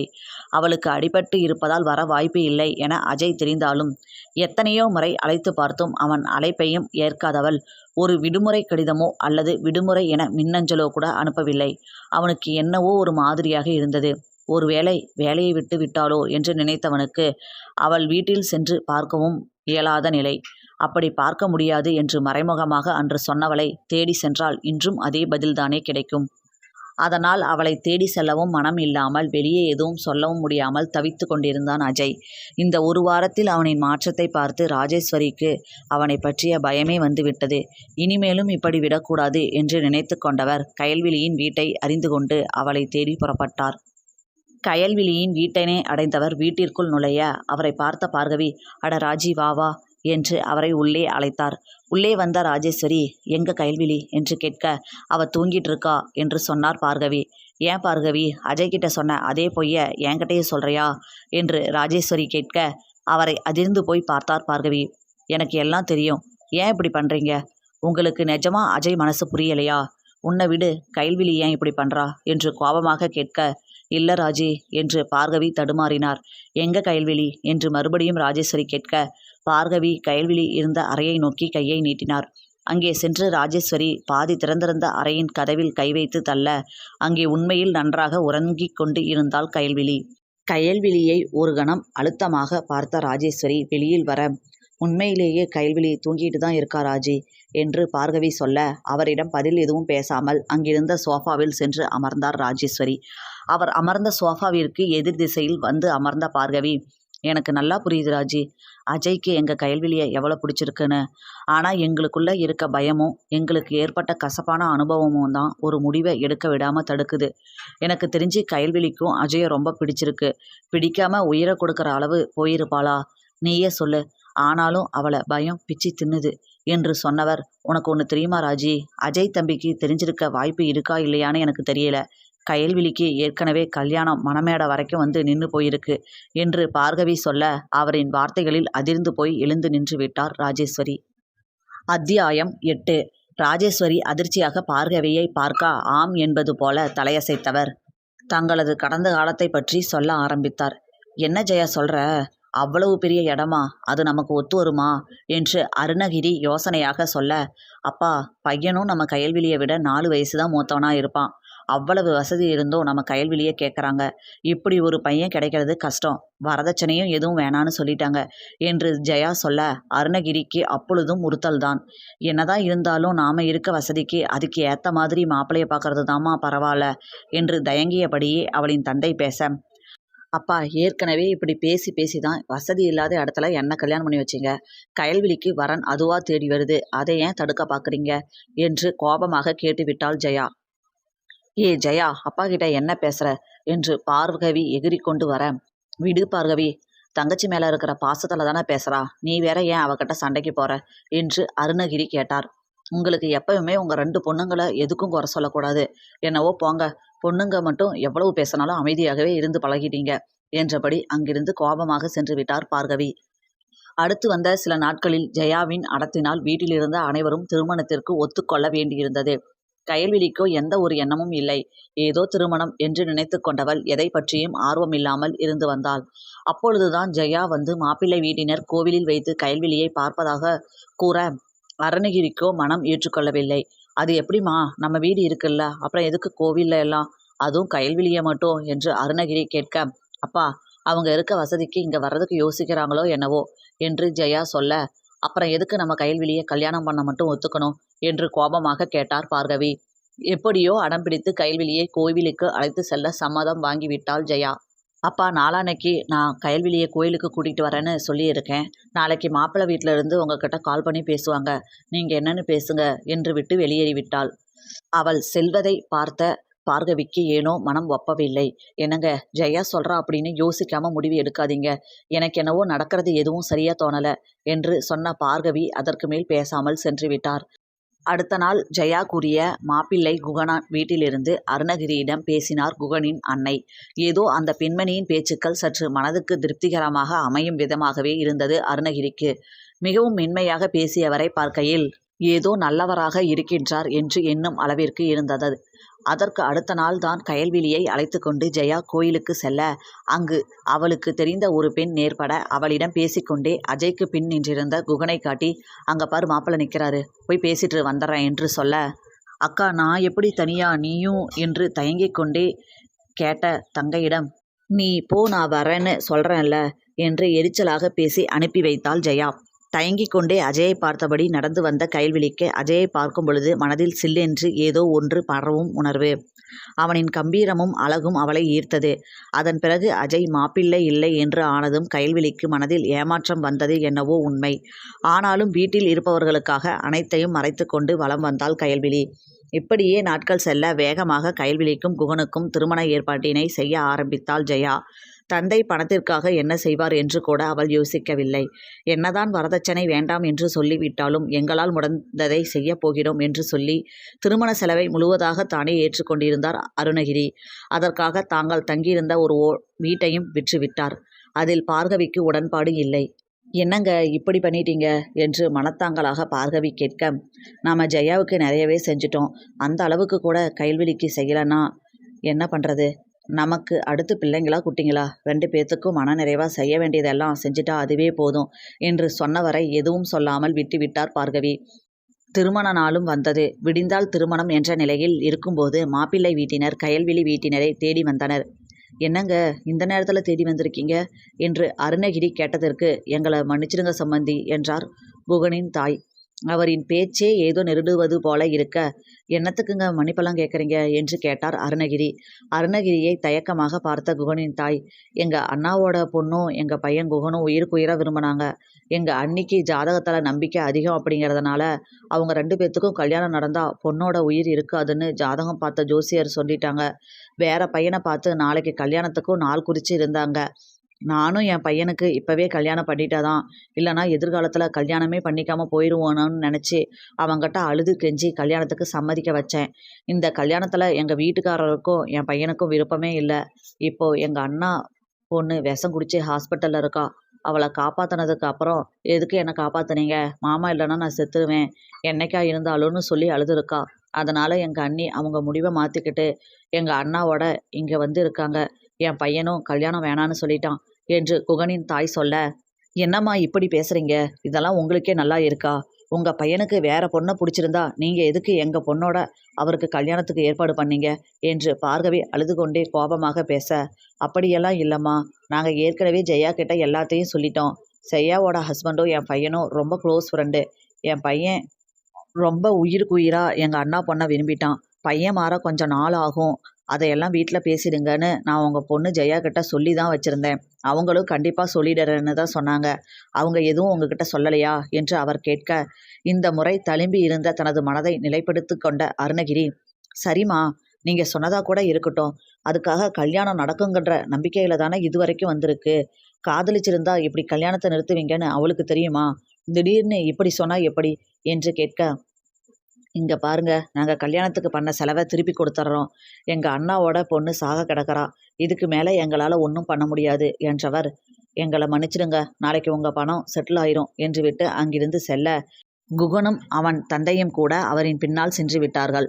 அதிர்ந்து போய் நின்றிருந்த அருணகிரியிடம் வந்த பார்கவி, நான் இதுக்கு தான் முன்னையே தலப்பால அடிச்சுக்கிட்டேன். நீங்க கேட்டீங்களா? உங்க மகன் பண்ண வேலை அத்தனையும் நினைச்சா என்று பேசிக்கொண்டு வந்தவர், அதை நிறுத்தி வாங்க என்று சொல்லி ஜெயாவும் அவளின் கணவனும் இருந்த அறைக்கு அவரை அழைத்து சென்றார். அவர்கள் ஜெயாவும் அவனின் கணவனும் இருக்கும் அறையின் அருகில் வர, அப்பொழுது அவர்கள் இருவரும் பேசிக்கொள்வது கேட்டு பார்கவி கையை இறுக பற்றி கொண்டார் அருணகிரி. ஜெயா, நான் அப்பவே சொன்னேன், அவன் ரொம்ப வசதியான வீட்டு பொண்ணை லவ் பண்ணான். இப்போ அந்த பொண்ணு விட்டு பிரிஞ்சு இருந்தாலும் எல்லாத்துலேயுமே ஸ்டேட்டஸ் பார்க்குறவன். உன் தங்கச்சி அழகா இருக்கான்னு அவங்க அம்மா நம்ம வீட்டில் கயல்விழி ஃபோட்டோ பார்த்துட்டு பொண்ணு கேட்கும்போது, வேணாம், ஏதாவது பிரச்சனையில் முடிஞ்சிரும் அப்படின்னு சொன்னேன். நமக்கு தெரியாமல் இருந்தால் கூட பரவாயில்ல. அவன் என்னோட க்ளோஸ் ஃப்ரெண்டு.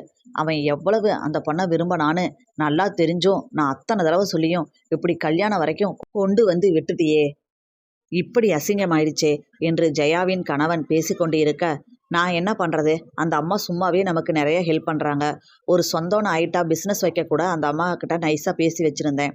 எவ்வளவு பணமாக இருந்தாலும் பார்ட்னர்ஷிப்பில் பண்ணலாங்கிற மாதிரி சொல்லி வச்சுருந்தாங்க. நான் அதெல்லாம் கணக்கு வச்சு தான் கல்யாணத்துக்கு ஒத்துக்கிட்டேன். இப்படி நடக்கும்னு எதிர்பார்க்கவே இல்லை. உங்களை மாதிரி நம்ம வாழ்க்கையை பற்றி எதுவும் யோசிக்காமல் இருக்க சொல்கிறீங்களா? உங்களை கல்யாணம் பண்ணிக்கிட்டு நான் என்ன சந்தோஷத்தை பார்த்தேன் என்று ஜெயா பேசிய வார்த்தைகளில் அதிர்ந்து போய் நின்றுவிட்டனர் பார்கவியும் அருணகிரியும். வேகமாக அவர்கள் இருவரும் இருந்த அறையின் கதவை தள்ளி கொண்டு உள்ளே சென்ற பார்கவி, அப்ப உனக்கு முன்னையே எல்லாம் தெரியுமாடி என்று கோபமாக கேட்க, அம்மா என்று தயங்கினாள் ஜெயா. அவளின் தயக்கத்திலேயே அனைத்தும் புரிந்துவிட்டது பார்கவிக்கு. ஓங்கி அவளின் கன்னத்தில் அறைந்தவர், நாங்க செத்துட்டோன்னு நினைச்சுக்கோ, இனிமே எப்பையும் எங்களை பார்க்க கூட வராத என்று சொல்லிவிட்டு இடிந்து போய் நின்று கொண்டிருந்த கணவனின் அருகில் வந்தவர், வாங்க போகலாம் என்றபடி அவரின் கையை பிடித்து அங்கிருந்து அழைத்து சென்றார் பார்கவி. கயல்விழிக்கு திருமணம் நின்றுவிட்டது என தெரிந்ததுமே ஒரு மாதிரியாக ஆகிவிட்டது. அப்பொழுதுதான் அவளை ரிசப்ஷனுக்காக அவளது தோழிகள் தயார் செய்து கொண்டிருக்க அவளை கிண்டல் செய்து கொண்டிருந்தனர். அவளின் தோழிகளில் ஒருத்தி வேகமாக ஓடி வந்து, கயல்விழி, மாப்பிள்ளை வீட்டுக்காரங்க கல்யாணத்தை நிறுத்திட்டாங்க என்று சொல்ல, அவளை அதிர்ச்சியாக பார்த்த கயல்விழி வேகமாக வெளியே வர, அங்கு மண்டபத்தில் இருந்தவர்கள் எல்லாம் ஏதோ துக்கம் நடந்தது போல கயல்விழியை பாகவமாக பார்க்க, அவள் திருமணம் நின்ற அதிர்ச்சியை விட அந்த பார்வையை வெறுத்தாள். அவளை பார்த்து கொண்டே ஒவ்வொருத்தரும் ஒவ்வொரு விதமாக அங்கு பேச ஆரம்பிக்க, கயல்விழி கண்களில் இருந்து அவளையும் அறியாமல் கண்ணீர் வழிந்தது. அழுத தன் மகளை ஓடி வந்து அணைத்து கொண்டார் அருணகிரி. ஒன்றும் இல்லடா, இதெல்லாம் ஒரு விஷயமே இல்லை, சரி பண்ணிடலாண்டா என்று சொன்னவருக்கு என்ன செய்வது என்று தெரியவில்லை. அனைவரும் தாங்கள் இப்பொழுது குடியிருக்கும் வீட்டிற்கு சென்றனர். அடுத்த நாள் அவர்கள் திருமணத்திற்காக செய்திருந்த செலவு அனைத்தும் அவர்கள் வீடு தேடி வந்தது. பணத்தை குகனின் மேனேஜர் வந்து கொடுத்துவிட்டு செல்ல, அதை கையில் வாங்கிய பார்கவி விரக்தியாக சிரித்து கொண்டார். வீட்டை விற்று நகை, பணம், புடவை என்று செலவு செய்த அனைத்தையும் சேர்த்து பார்த்தால் தற்பொழுது அந்த வீட்டை கூட திரும்ப மீட்க முடியாது. கையில் பணத்துடன் உள்ளே நுழைந்த தனலட்சுமி நடுகாலில் எங்கோ வெடித்து கொண்டு அமர்ந்திருந்த அருணகிரியையும் கண்களை மூடி சேரில் சாய்ந்திருந்த மகளையும் பார்த்தார். அவரின் அருகில் வந்த பார்கவி, என்னங்க, நாம வேற எங்கேயாவது போயிடலாம் என்று சொல்ல, அடுத்த 2வது நாளில் தாங்கள் இருந்த வீட்டை காலி செய்துவிட்டு பல மைல்கள் தள்ளி சென்று விட்டனர். பிறகு கயல்விழியிடம் எதுவும் கேட்காமல் அருணகிரியே அவளை கல்லூரியில் சேர்த்து விட்டார். கயல்விழிக்கு இது ஒன்றும் நீளாத துயர் இல்லை. ஆனால் தன் தந்தை வீட்டை விற்று திருமண ஏற்பாடு செய்து பிறகு தனது திருமண மேடை வரை வந்து நின்றது அவளை தனக்குள்ளேயே ஒடுங்கி போக செய்திருந்தது. அப்பொழுது அவளின் மனதில் பதிந்திருந்தது ஒன்றுதான், தாய் அத்தனை முறை குகனை தங்கள் தகுதிக்கு எட்டாத இடம் என்று கூறியதே ஆகும். அப்பொழுதிலிருந்தே அருணகிரிக்கு மனதில் பாதிக்கப்பட்டதால் அடிக்கடி உடல்நலம் சரியில்லாமல் போனது. அவர்கள் வைத்திருந்த பணம் அனைத்தும் தந்தையின் மருத்துவ செலவிற்கே செலவு செய்தாள் கயல்விழி. மீதி இருந்தது அவள் படிப்பிற்கு என சென்றுவிட்டது. படித்து முடித்தவள் அந்த பகுதியில் இருந்த ஒரு பிரபலமான உணவகத்தில் 1 வருடமாக வேலையில் இருந்தாள். அதன் பிறகு அவளின் தந்தை அருணகிரியும் அடிக்கடி உடல்நிலை சரியில்லாமல் போவது என இருந்து வந்தவர் திடீரென ஒரு நாள் இறந்துவிட இருவரும் கிளம்பி இங்கு வந்து விட்டனர். அவரின் இறப்பிற்கு வந்திருந்த ஜெயாவிடம் கூட இருவரும் பேசவில்லை. மொத்தமாக ஜெயாவை விலக்கி வைத்து விட்டனர். சொல்லி முடித்துவிட்டு கண்களில் வழிந்த கண்ணீரை துடைத்து கொண்டார் பார்கவி. அவரின் அருகில் எழுந்து வந்து அவர் கண்களில் வழிந்த கண்ணீரை துடைத்துவிட்ட ராஜேஸ்வரி, நீ சொல்றதெல்லாம் சரிதான் பார்கவி. அதுக்காக கயல்விழிக்கு கல்யாணம் பண்ணாமலேயே இருக்க போறியா? யாருக்காவது கல்யாணம் பண்ணி தானே வைக்க போற? அது ஏன் என்னோட மகனா இருக்கக்கூடாது என்று கேட்க, உன்னோட வசதி தான் எங்களை பயமுறுத்துது. நான் ஹாஸ்பிட்டலில் இருக்கும்போது என்னோட பொண்ணுக்கிட்ட ஆசையாக உன்னை பற்றியும் உன்னோட பையனை பற்றியும் விசாரித்தேன். என்னோடைய ஆசையை புரிஞ்சுக்கிட்ட கயல்விழி என்ன சொன்னா தெரியுமா? உன் கூட ஹோட்டலுக்கு ரொம்ப க்ளோஸாக மிருதுலான்னு ஒரு பொண்ணு வந்ததாகவும், அந்த பொண்ணு அஜயை கல்யாணம் பண்ணிக்க போகிறேன் அப்படின்னு இவகிட்ட சொன்னதாகவும் சொன்னான். அதாவது அஜயை என் கூட சேர்த்து மனசில் கனவு வளர்த்துக்காதன்னு இன்டைரக்டாக சொன்னான். ஏற்கனவே ஒரு பெத்தவங்க அவங்க பிள்ளைங்க மனசில் இருக்கிறது புரிஞ்சுக்காம விட்டதால தான் எங்களுக்கு இந்த நிலைமை என்று பார்கவி சொல்ல, இப்பொழுது முற்றிலும் குழம்பி போனார் ராஜேஸ்வரி. அத்தியாயம் 9. மிருதுளா தான் அஜயை திருமணம் செய்து கொள்ளப் போவதாக கயல்விழியிடம் ஏன் சொல்லி இருக்கிறாள் என்று ராஜேஸ்வரிக்கு புரியவில்லை. இங்க பாரு பார்கவி, நீ என்ன சொல்றன்னு எனக்கு புரியல. நாங்கள் யாருமே மிருதுளாவுக்கு நம்பிக்கை கொடுத்ததில்ல. நீ இப்படி சொல்ற என்று சொன்னவர், சரி அதெல்லாம் விடு, என்னோட பையனுக்கு உன்னோட பொண்ணை தருவியா என்று கேட்டார் ராஜேஸ்வரி. அதெல்லாம் ஒன்றும் வேணாம் மேடம் என்ற கயல்விழியின் குரல் கேட்க அந்த பக்கம் திரும்பி ராஜேஸ்வரியும் பார்கவியும் இருவரும் பார்க்க கயல்விழிதான் நின்று இருந்தாள். ஏன் கயல்விழி என்று கேட்டார் ராஜேஸ்வரி. இது சரிவராது மேடம். அந்த பொண்ணு சாரை ரொம்ப லவ் பண்ணுது. இந்த மாதிரி பெத்தவங்க யோசிக்காம பண்ண விஷயத்தால தான் கடைசியில் நாங்கள் பாதிக்கப்பட்டோம். அப்பயாவது எங்ககிட்ட எங்கள் அப்பா வீடு எல்லாம் இருந்துச்சு. இப்போ எங்ககிட்ட ஒன்றுமே இல்லை. சின்ன சின்ன செலவுக்கே நாங்கள் யோசித்து பண்ணுற நிலமையில தான் இருக்கோம். இப்போ வந்து உங்கள் பையனுக்காக நீங்கள் சொல்கிறீங்க, அடுத்து அந்த பொண்ணு பக்கம் உங்கள் மனசு மாறலாம். மறுபடியும் எங்களால் கஷ்டப்பட முடியாது. எங்களை கை தூக்கி விடவும் யாரும் இல்லை என்று கயல்விழி சொல்ல, அவளை நிதானமாக பார்த்த ராஜேஸ்வரி, இவளுக்கு சொல்லி புரிய வைக்க முடியாது என்று நினைத்துவிட்டு, சரி கயல்விழி, உனக்கும் அஜய்க்கும் நாளைக்கு ரிஜிஸ்டர் ஆஃபீஸில் கல்யாணம். அதுக்கப்புறம் வேணா ரிசப்ஷனை கிராண்டாவோ சிம்பிளாவோ எப்படி வேணா வச்சுக்கலாம். இப்போ ஓகே தானே என்று சொல்ல, அவரை விழி விரித்து பார்த்தாள் கயல்விழி. அவள் அமைதியாகவே நின்று இருக்க, ரொம்ப சந்தோஷம் ராஜேஸ்வரி, எங்களுக்கு எந்த குழப்பமும் இருக்காது. நீ ஆக வேண்டியதை பாரு என்று சொன்னார் பார்கவி. அம்மா என்று கயல்விழி தடுமாறியபடி அழைத்த போதும், கயல்விழி, நீ மற்றவங்களை ஏமாற்றலாம், ஆனால் என்னை ஏமாற்ற முடியாது. அந்த பையனை உனக்கு பிடிக்காம தான் அவனுக்காக உன் உயிரை கொடுக்க போனையா என்று தாய் கேட்க, அமைதியாக தலையை கீழே கவிழ்த்து கொண்டாள் கயல்விழி. இதற்கு மேல் வாதத்தை அதிகப்படுத்த வேண்டாம், அது நமக்கே எதிராக மாறக்கூடும் என்று நினைத்த ராஜேஸ்வரி, சரி நாளைக்கு சரியாக 10 மணிக்கு ரெடியாக இருங்க. நான் எல்லாம் ரெடி பண்ணிவிட்டு ரிஜிஸ்டர் ஆஃபீஸ் வந்துடுறேன். நீங்கள் 2 பேரும் இங்கே பக்கத்துலேயே ஒரு ரிஜிஸ்டர் ஆஃபீஸ் இருக்குல்ல, 2 கிலோமீட்டரில், அங்கே வந்துடுங்க. அங்கேயே ரிஜிஸ்டர் பண்ணிடலாம் என்று சொன்னவர் வேகமாக அங்கிருந்து வெளியேறிவிட்டார். வீட்டிற்கு சென்றபோது அஜய் அவனுடைய அறையில்தான் எப்பொழுதும் போல அடைந்து கிடந்தான். நாளைக்கூட இதுக்கு ஒரு முடிவு வந்துடும் அஜய் என்று நினைத்து கொண்ட ராஜேஸ்வரி அவனை தொந்தரவு செய்யவில்லை. மாலை நெருங்கிய வேளையில் அவனை தேடி மிருதுளாவும் அவளுடைய தாயும் வந்தனர். மிருதுளாவை பார்த்த ராஜேஸ்வரிக்கு அப்பொழுது கூட கோபம் வரவில்லை. ஏனெனில் அவளை தன்னுடைய மகளைப் போல அல்லவா நினைத்து கொண்டு இருக்கிறார். எனவே எதையும் காட்டிக்கொள்ளாமல் அவர்களை வரவேற்று அமர சொல்ல, அவரின் காலில் விழுந்து விட்டாள் மிருதுளா. என்னை மன்னிச்சிடுங்க அத்தை, சத்தியமா நான் எதுவும் வேணும்னு செய்யலை. அஜய்க்கு என்னை பிடிக்காத அப்பவே விலகலான்னு தான் நினச்சேன். எங்கள் அப்பா அஜயை கல்யாணம் பண்ணிக்கிட்டா மட்டும்தான் நீ நல்லா இருக்க முடியும். சொல்லப்போனால் காசு பணம் தான் முக்கியம், அப்படி இப்படின்னு அவர் சொல்லிதான் என்று குலுங்கி குலுங்கி அழ ஆரம்பிக்க, அவளை தன் காலடியில் இருந்து தூக்கி அணைத்து கொண்டவர், உன் மேலே எனக்கு எந்த கோபமும் இல்லடா. இப்போவும் சொல்கிறேன், உன் வாழ்க்கை என் பொறுப்பு. அஜயை விட வசதியான இடத்துல உனக்கு எல்லா செலவையும் செஞ்சு நான் கல்யாணம் பண்ணி வைக்கிறேன். எனக்கு பெண் குழந்தைங்கன்னா ரொம்ப பிடிக்கும். ஆனால் எனக்கு பிறக்கவே இல்லை. அஜய் தான் பிறந்தான். உன்னை சின்ன வயசுலேருந்தே என் பொண்ணாக தான் நினச்சி வளர்த்து இருக்கேன். உங்கள் அப்பா என்ன சொல்லியிருந்தாலும் அதை விட்டுரு.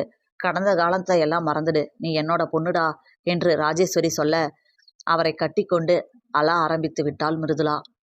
சரி, நாளைக்கு அஜய்க்கும் கயல்விழிக்கும் கல்யாணம் பண்ணி வைக்கலான்னு முடிவு பண்ணியிருக்கேன். நீ வருவதான என்று மிருதுளாவிடம் ராஜேஸ்வரி கேட்க, ஆம் என்பது போல தலையசைத்தாள் மிருதுளா. மகனின் இந்த மாற்றத்தில் ஆனந்த கண்ணீரோடு பார்த்து கொண்டு நின்று இருந்தார் மிருதுளாவின் தாய். அவர்கள் இருவரும் சென்றதும் அமைதியாக அங்கிருந்த சோஃபாவில் அமர்ந்தவருக்கு இப்பொழுது தணிகாசலத்திற்கும் அஜய்க்கும் இருக்கும் பிரச்சனை புரிந்தது. ஒரு வாரத்திற்கு முன்பு அஜயை கொல்ல முயற்சித்தது தணிகாசலம்தான் என்று அவர் கைது செய்யப்பட்டதின் மூலமாக தெரிந்து கொண்ட ராஜேஸ்வரி அஜயிடம் கேட்டபோது, ப்ளீஸ்மா எதுவும் கேட்காதீங்க என்று விட்டான். ஆனால் இப்பொழுதுதான் அவருக்கு காரணம் புரிந்தது. தணிகாசலத்தின் குணம் புரிந்து இப்படிப்பட்டவரா அவர் என்று நினைத்து கொண்டார் ராஜேஸ்வரி. அடுத்த நாள் காலையில் 8 மணிக்கு சென்று அஜய் அறையின் கதவை தட்டிய சிலை நொறிகளிலேயே கதவை திறந்தான் அஜய். அவன் சிவந்திருந்த விழிகளேயே அவன் இரவு முழுவதும் தூங்கவில்லை என்று சொல்லியது. அவனிடம் பட்டு வேஷ்டி சட்டையை நீட்டிய ராஜேஸ்வரி, அஜய் கொஞ்சம் கிளம்பி ரெடியாகி வரையாப்பா என்று சொல்ல, அம்மா இப்ப எதுக்கு பட்டு வேஷ்டி சட்டை, என்னால் இதெல்லாம் போட முடியாது என்று கோபமாக சொன்னான் அஜய். எனக்காக கிளம்பி வாப்பா என்று மறுபடியும் ராஜேஸ்வரி கேட்க, சரி போங்க நான் ரெடியாகி வரேன் என்றான். அவர் அவனுடைய அறையின் வாயிலிருந்து கிளம்பியதும் அந்த பட்டு வேஷ்டி சட்டையை தூக்கி படுக்கையில் எறிந்தவன், கிளம்பனா போதும், இந்த பட்டு வேஷ்டி சட்டை வேற இதுக்கு முக்கியம் என்று தனக்குள்ளாகவே பேசிக்கொண்டான். தயாராகி ஒரு சாதாரண உடையில் வந்தான் அவன். அப்படி கீழே வந்ததை பார்த்த ராஜேஸ்வரி, உன்னை பட்டு வேஷ்டி சட்டை தானே போட்டுக்க சொன்னேன் அஜய் என்று கேட்க, அம்மா ப்ளீஸ், எங்கேயா இருந்தாலும் என்னால் அதை போட்டுட்டுலாம் வர முடியாது, அதை போட்டாலே எனக்கு டைம் சரியில்லாமல் தான் போகுது என்று கடுப்பாக சொல்ல, அதற்கு மேல் அவனிடம் வாதாடாமல் அவனுடன் சேர்ந்து காரில் கிளம்பினார். அவர் அவனை ரிஜிஸ்டர் ஆஃபீஸிற்கு செல்ல கூற அஜய்க்கு குழப்பமாக இருந்தது. அம்மா அங்கே எதுக்கு என்று அஜய் கேட்க, ஒரு கல்யாணம் அஜய் என்று மட்டும் சொன்னார் ராஜேஸ்வரி. இப்போ அதெல்லாம் முக்கியம்தானா என்று நினைத்து கொண்ட அஜய் மனதில் நினைத்ததை கேட்காமல் காரை தாய் சொன்ன பதிவாளர் அலுவலகத்தை நோக்கி செலுத்தினான். அங்கே ரிஜிஸ்டர் ஆபீஸ் வெளியில் மிருதுளா பட்டு புடவையில் நின்று இருக்க அவள் வலது கையில் திருமணத்திற்கான மாலை தொங்கிக் கொண்டிருந்தது. அவனுக்கு சற்று குழப்பம் ஏற்பட்டாலும் தாய் இப்படி கூட்டி வந்ததின் காரணம் லேசாக புரிய ஆரம்பித்தது. ஒருவேளை தாய் மிருதுளாவின் மீது இருக்கும் பாசத்தால் தனக்கும் அவளுக்கும் திருமணம் ஏற்பாடு செய்து விட்டாரோ? அவரிடம் இந்த நிலையில் தன்னால் எதிர்த்து பேச முடியுமா என்று அவனது மனம் படபட என அடிக்கத் தொடங்கியது. அவர்களை பார்த்ததும் புன்னகைத்தபடியே கையை ஆட்டினாள் மிருதுளா. அஜய் மிருதுளாவையே முறைத்தபடி பார்த்து கொண்டு நின்று இருக்க, வா அஜய் என்றார் ராஜேஸ்வரி. உள்ளே சென்றதும் முதல் திருமணமே அஜயின் மற்றும் கைல்விழியின் திருமணமாக இருக்க, பதிவாளர் அஜய் கைல்விழி என்று அழைத்தார். இப்பொழுது அஜயின் கண்களில் உயிர்ப்பு வந்தது. அவன் வேகமாக அந்த அறையை சுற்றி நோட்டமிட, அழகிய பட்டு புடவையில் தேர் என நடந்து வந்தாள் கைல்விழி. கைல்விழி அவனை நிமிர்ந்து பார்க்கவில்லை. குழப்பமாக நின்றிருந்த அஜயை, அஜய் முன்ன போய் நில்லு என்று கூறினார் ராஜேஸ்வரி. இருவரும் அவரின் முன் சென்று நிற்க, அஜயிடம் பேனாவை கொடுத்தவர், கையெழுத்து போடுங்க சார் என்று சொல்ல, அவனுக்கு நடப்பது எல்லாம் கனவா இல்லை நிஜமா என்ற நிலைதான். எதுவும் பேசாமல் அவன் நின்று இருக்க, சார் கையெழுத்து போடுங்க என்றார் அந்த பதிவாளர். உடனே நினைவுலகத்திற்கு வந்தவன் அவர் கொடுத்திருந்த பேனாவை வாங்கி கையெழுத்திட, அவன் கைகளிலிருந்து பேனாவை வாங்கி கொண்ட கைல்விழி அவளும் கையெழுத்து இட்டு முடித்தாள். பிறகு அவர்கள் இருவர் கழுத்திலும் மாலை அணிவித்த ராஜேஸ்வரி அஜயின் கையில் மாங்கல்யத்தை கொடுத்து, கைல்விழி கழுத்துல கட்டுடா என்று சொல்ல, அவனுக்கு உடல் முழுவதும் ஒரு இன்ப அதிர்வு தோன்றி மறைந்தது. அவன் நிமிர்ந்து கைல்விழியை பார்க்க, அவளோ வெட்கத்தில் தலை குனிந்து நின்று இருந்தாள். அவள் கழுத்தில் தாலியை கட்டி 3 முடிச்சு இடும் பொழுது ஏதோ ஒரு வேறு உலகத்தில் இருப்பது போல ஒரு மாயை தோன்றியது அஜய்க்கு.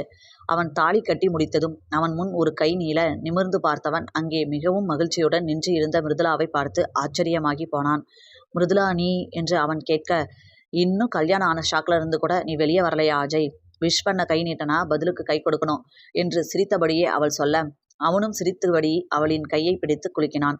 நான் எப்பவும் உனக்கு நல்ல ஃப்ரெண்டா இருப்பேன் என்று சொன்னாள் மிருதுளா. சந்தோஷத்தில் அவளின் தலையில் பாசமாக கை வைத்தவன், உனக்கு என்ன வேணும்னாலும் கேளு, நீ எது கேட்டாலும் நான் செய்கிறேன், எந்த ஹெல்ப்னாலும் என்று சொன்னான். இப்பொழுது இவர்களை பார்த்து கைல்விழிக்கு மிகவும் மகிழ்ச்சியாக தான் இருந்தது. அங்கிருந்து வீட்டிற்கு அழைத்து வந்த ராஜேஸ்வரி அவர்களுக்கான முறையான சம்பிரதாய காரியங்களை எல்லாம் முடித்துவிட்டு கைல்விழியை பார்த்து அஜயின் ரூமின் அறையை கைகாட்டி, அதுதாம்மா அஜய் ரூம், இனிமே உங்க ரூம், அங்கே போய் ரெஸ்ட் எடுத்துக்கோ என்று சொல்ல சரி என்பது போல தலையசைத்த கைல்விழி அந்த அறையை நோக்கி சென்றார். அவள் சென்றதும் அஜயின் புறமாக திரும்பிய ராஜேஸ்வரி, அஜய் உன் கூட நான் கொஞ்சம் தனியாக பேசணும், என்னோட ரூமுக்கு வா என்று சொல்லிவிட்டு அவரின் அறையை நோக்கி செல்ல, அவரின் பின்னாலேயே சென்றான் அஜய். அறைக்கு உள்ளே அஜய் வந்ததும், உனக்கு டவுட் இருக்கும் அஜய், எப்படி இந்த கல்யாணம் நடந்ததுன்னு என்று சொன்னவர் முந்தைய நாள் கைல்விழியின் வீட்டிற்கு சென்று பேசியது அனைத்தையும் சொன்னார். அவருக்கு அப்பொழுது தெரியவில்லை, அவருக்கே தெரியாமல் இருவருக்கும் இடையே இடைவெளியை ஏற்படுத்துகிறார் என்று. கடைசி நேரத்தில் கூட கைல்விழி தன்னுடன் ஆன திருமணத்தை மறுத்திருக்கிறாள் என்று தெரிந்து கொண்ட அஜய்க்கு மனதிற்குள் முணுக்கென்ற வழி தோன்ற ஆரம்பித்தது. அப்படின்னா இப்பயும் கைல்விழி தன்னை பிடிக்காம தான் கல்யாணம் பண்ணியிருக்கலாளா? இது எல்லாம் அம்மாவோட தலையீட்டால நடந்த கல்யாணமா என்று யோசிக்க ஆரம்பித்த அஜய் ஒன்றை மறந்து விட்டான். யாரும் அவளை கட்டாயப்படுத்தி திருமணம் செய்து வைக்கவில்லை என்பதை. தாயுடன் பேசிவிட்டு தங்களுடைய அறைக்குள் நுழைந்த அஜய் கைல்விழியை பார்க்க அவள் தயக்கத்துடன் குனிந்து கொண்டாள். வீடு கம்ஃபர்டபுளா இருக்கா கயல் உனக்கு என்று அவன் கேட்க ஆம் என்பது போல தலையசைத்தாள்.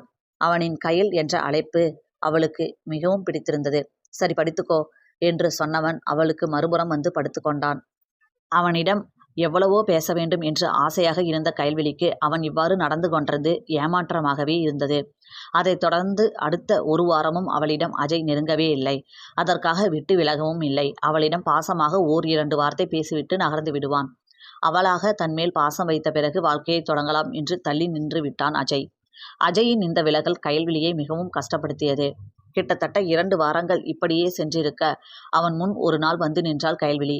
என்னங்க, வீட்லேயே இருக்க ஒரு மாதிரியா இருக்கு, நான் மறுபடியும் ஒர்க்கில் ஜாயின் பண்ணட்டுமா என்று கேட்க, சரிடா உன் இஷ்டம், டெய்லி நானே உன்னை கூட்டிகிட்டு வந்து விடுறேன் சரியா என்று விட்டு அன்று உணவகத்திற்கு கிளம்பி விட்டான். அதற்கு அடுத்த நாளிலிருந்து கைல்விழி அவள் செய்த பணியையே தொடர வேலைக்கு செல்ல ஆரம்பித்தாள்.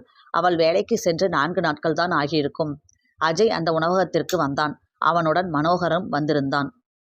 கயல்விழியை அங்கே பார்த்த மனோகர், என்ன முதலாளியம்மா எப்படி இருக்கீங்க என்று சற்று விளையாட்டாக கேட்க, எனக்கு தான் முன்னையே தெரியுமே, அதனால தான் நீங்கள் எத்தனை தடவை கயல்விழின்னு கூப்பிட சொல்லியும் நான் முதலாளி அம்மாவை பேர் சொல்லி கூப்பிடக்கூடாதுன்னு நினச்சி உங்களை பேர் சொல்லி கூப்பிடவே இல்லை என்று சொல்ல, என்ன சொல்கிறீங்க மனோகர், நீங்கள் வேற ஏன் என்று அவனிடம் சிரிப்பாக சொல்லிவிட்டு நகர ஆரம்பித்தவில்லை. நான் தான் சொல்கிறேன்ல, உங்களை முதல்ல இன்டர்வியூவில் பார்த்த அன்னைக்கே எனக்கு தெரியும் சார் உங்ககிட்ட விழுந்துட்டாருன்னு.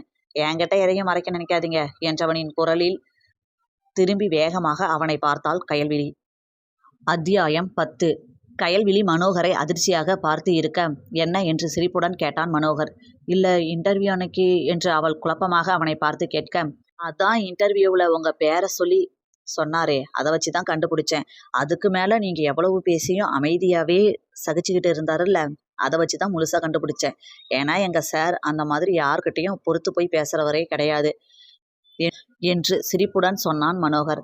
எனக்கு புரியல மனோகர், எப்படி இன்டர்வியூவில் பேர் சொன்னதை வச்சு நீங்கள் கண்டுபிடிச்சிங்க என்று மறுபடியும் ஆவலாக கண்களில் கண்ணீர் துளிர்க்க கைல்விழி கேட்க, அதுவா, அவர்கிட்ட எந்த ரெசியூமேவும் நான் கொடுத்ததே இல்லை. இன்டர்வியூ அட்டன் பண்ணி அவங்க ஆட்டிடியூடு பிடிச்சதுக்கு அப்புறம் தான் சார் ரெசியூமேவே பார்ப்பாரு. ஆனால் உங்கள் பேர் சொல்லி அன்னைக்கு கூப்பிட்டாருல்ல, அதனால தான் என்று சொன்னவனுக்கு ஒரு முக்கியமான அழைப்பு வர அங்கிருந்து நகர்ந்து விட்டான். கயல்விழிக்கு மனதில் பரபரப்பு தோன்றியது. ஒரு வேளை என்று யோசித்தவள் வேகமாக அஜயின் அறைக்குள் நுழைந்தாள். என்னங்க என்று அவள் அழைப்பை கேட்டு ஆச்சரியமாக அவளை நிமிர்ந்து பார்த்தான் அஜய். எப்பொழுதும் இப்படி படபடப்பாக அவள் தனது அறைக்கு வந்து அவனிடம் பேசியதே இல்லை. என்னாச்சு கயல் என்று அவன் கேட்க, ப்ளீஸ் நான் ஒன்று கேட்பேன், உண்மையை சொல்லுவீங்களா என்று கேட்டாள் கயல்விழி.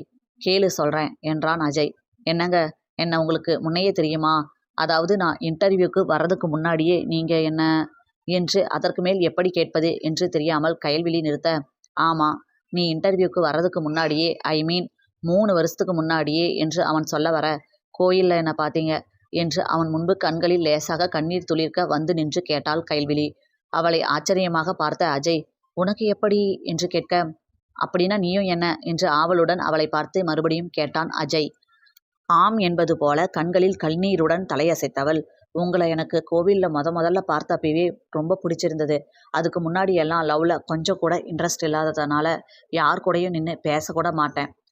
முதல்ல உங்கள் கூட தான் பேசினேன். அப்போ நீங்கள் என்னை ரசித்து பார்த்தது, உங்களோட ஆட்டிடியூட் எல்லாம் எனக்கு ரொம்ப பிடிச்சது என்று சொன்னவளை ஆவலாக அஜய் பார்த்து இருக்க, அப்புறம்தான் நீங்கள் எனக்கு பார்த்த மாப்பிள்ளை இல்லைன்னு எங்கள் அக்கா மூலமாக தெரிஞ்சது. அதனால தான் அங்கேருந்து கிளம்பிட்டேன். ஆனாலும் எனக்கு உங்கள் ஞாபகம் அடிக்கடி வரும். சரி, ஃபஸ்ட்டு உங்ககிட்ட தான் நான் அப்படி பேசுனதுனால இப்படி இருக்குது அப்படின்னு அந்த நினைப்பை விளக்கவே நினச்சேன். ஆனாலும் எனக்கு அந்த கல்யாணத்தில் கொஞ்சம் கூட இன்ட்ரெஸ்ட் வரவே இல்லை. ஏன் மாப்பிள்ளை குகன் ஏன் என் கூட பழகலை, பேசலைன்னு கூட எனக்கு யோசிக்க தோணலை. கல்யாணம் நின்னப்பவும் எல்லாரும் என்னை பாவமாக பார்த்ததும் எங்கள் அம்மா அப்பா அழுறதும் தான் தாங்கிக்க முடியலையே தவிர மற்றபடி கல்யாணம் நின்ன ஃபீலிங்கே எனக்கு இல்லை. அதுக்கப்புறம் நான் உங்களை பார்க்கவே இல்லை. ஆனாலும் அப்பப்போ உங்கள் ஞாபகம் வரும். அது லவ்வான்னு எனக்கு தெரியாது. ஆனால் அதை ஒதுக்க தான் நினைப்பேன். அப்புறம் இங்கே உங்களை பார்த்தப்போ ஃபஸ்ட்டு என் மனசில் ஒரு சின்ன அதிர்வு வந்தது என்னவோ உண்மைதான். ஆனால் எனக்கு பணக்காரங்க மேலே இருந்த பயத்தால் உங்களை விட்டு தள்ளியே நின்னேன். ஆனாலும் அப்பப்போ என் மனசில் சின்ன சலனம் வந்துட்டே தான் இருக்கும். கடைசியாக மிருதுளா வந்து உங்களை லவ் பண்ணுறேன்னு சொன்னப்ப என் மனசு எவ்வளோ ஒலிச்சது தெரியுமா என்று சொன்னவளை வேகமாக அணைத்து கொண்டான். ஆனால் எனக்கு அப்படி இல்லை. உனக்காக இந்த நாளுக்காக 3 வருஷமா நான் காத்துட்ருக்கேன் என்றவனின் வார்த்தைகளில் திகைத்து போய் அவனை நிமிர்ந்து பார்த்தாள். ஆம் என்பது போல் தலையசைத்தவன், நானும் உன்ன மாதிரி தான். எனக்கு பொண்ணுங்க கிட்ட பேசக்கூட டைம் இருந்ததில்ல. சின்ன வயசுல இருந்தே பிஸ்னஸ்னு ஓட ஆரம்பிச்சிட்டேன். அப்போ தான் முதல்ல உன்னை கோயிலில் பார்த்தேன். பார்த்த உடனே நீ என்கிட்ட வெக்கப்பட்டு வந்து பேசினது எல்லாம் எனக்கு ரொம்ப பிடிச்சி போச்சு. என்னையும் மறந்து உன்னை ரசிக்க ஆரம்பிச்சிட்டேன். ஆனால் வேற ஒருத்தன் கூட உனக்கு கல்யாணம்னதும் எனக்கு ஒரு மாதிரி ஆயிடுச்சு. அங்கேருந்து கிளம்பி வந்துட்டேன். ஆனாலும் எப்பவும் நீ என்னோட மனசுலையே தான் இருந்த. நான் கூட நினச்சிருக்கேன், அடுத்தவன் பொண்டாட்டியை எதுக்குடா நினைக்கிறோன்னு. ஆனால் அதுக்கான ரீசன் எனக்கு தெரியவே இல்லை. இப்போ தான் தெரியுது என் பொண்டாட்டியை தான் நான் நினச்சிருக்கேன்னு என்று காதலுடன் சொன்னவன், ஐ லவ் யூ டி என்று சொல்ல வெட்கத்துடன் அவன் மார்பில் முகம் புதைத்து கொண்டாள் கைல்விழி. என்ன பாரு என்று அவன் சொன்னான்.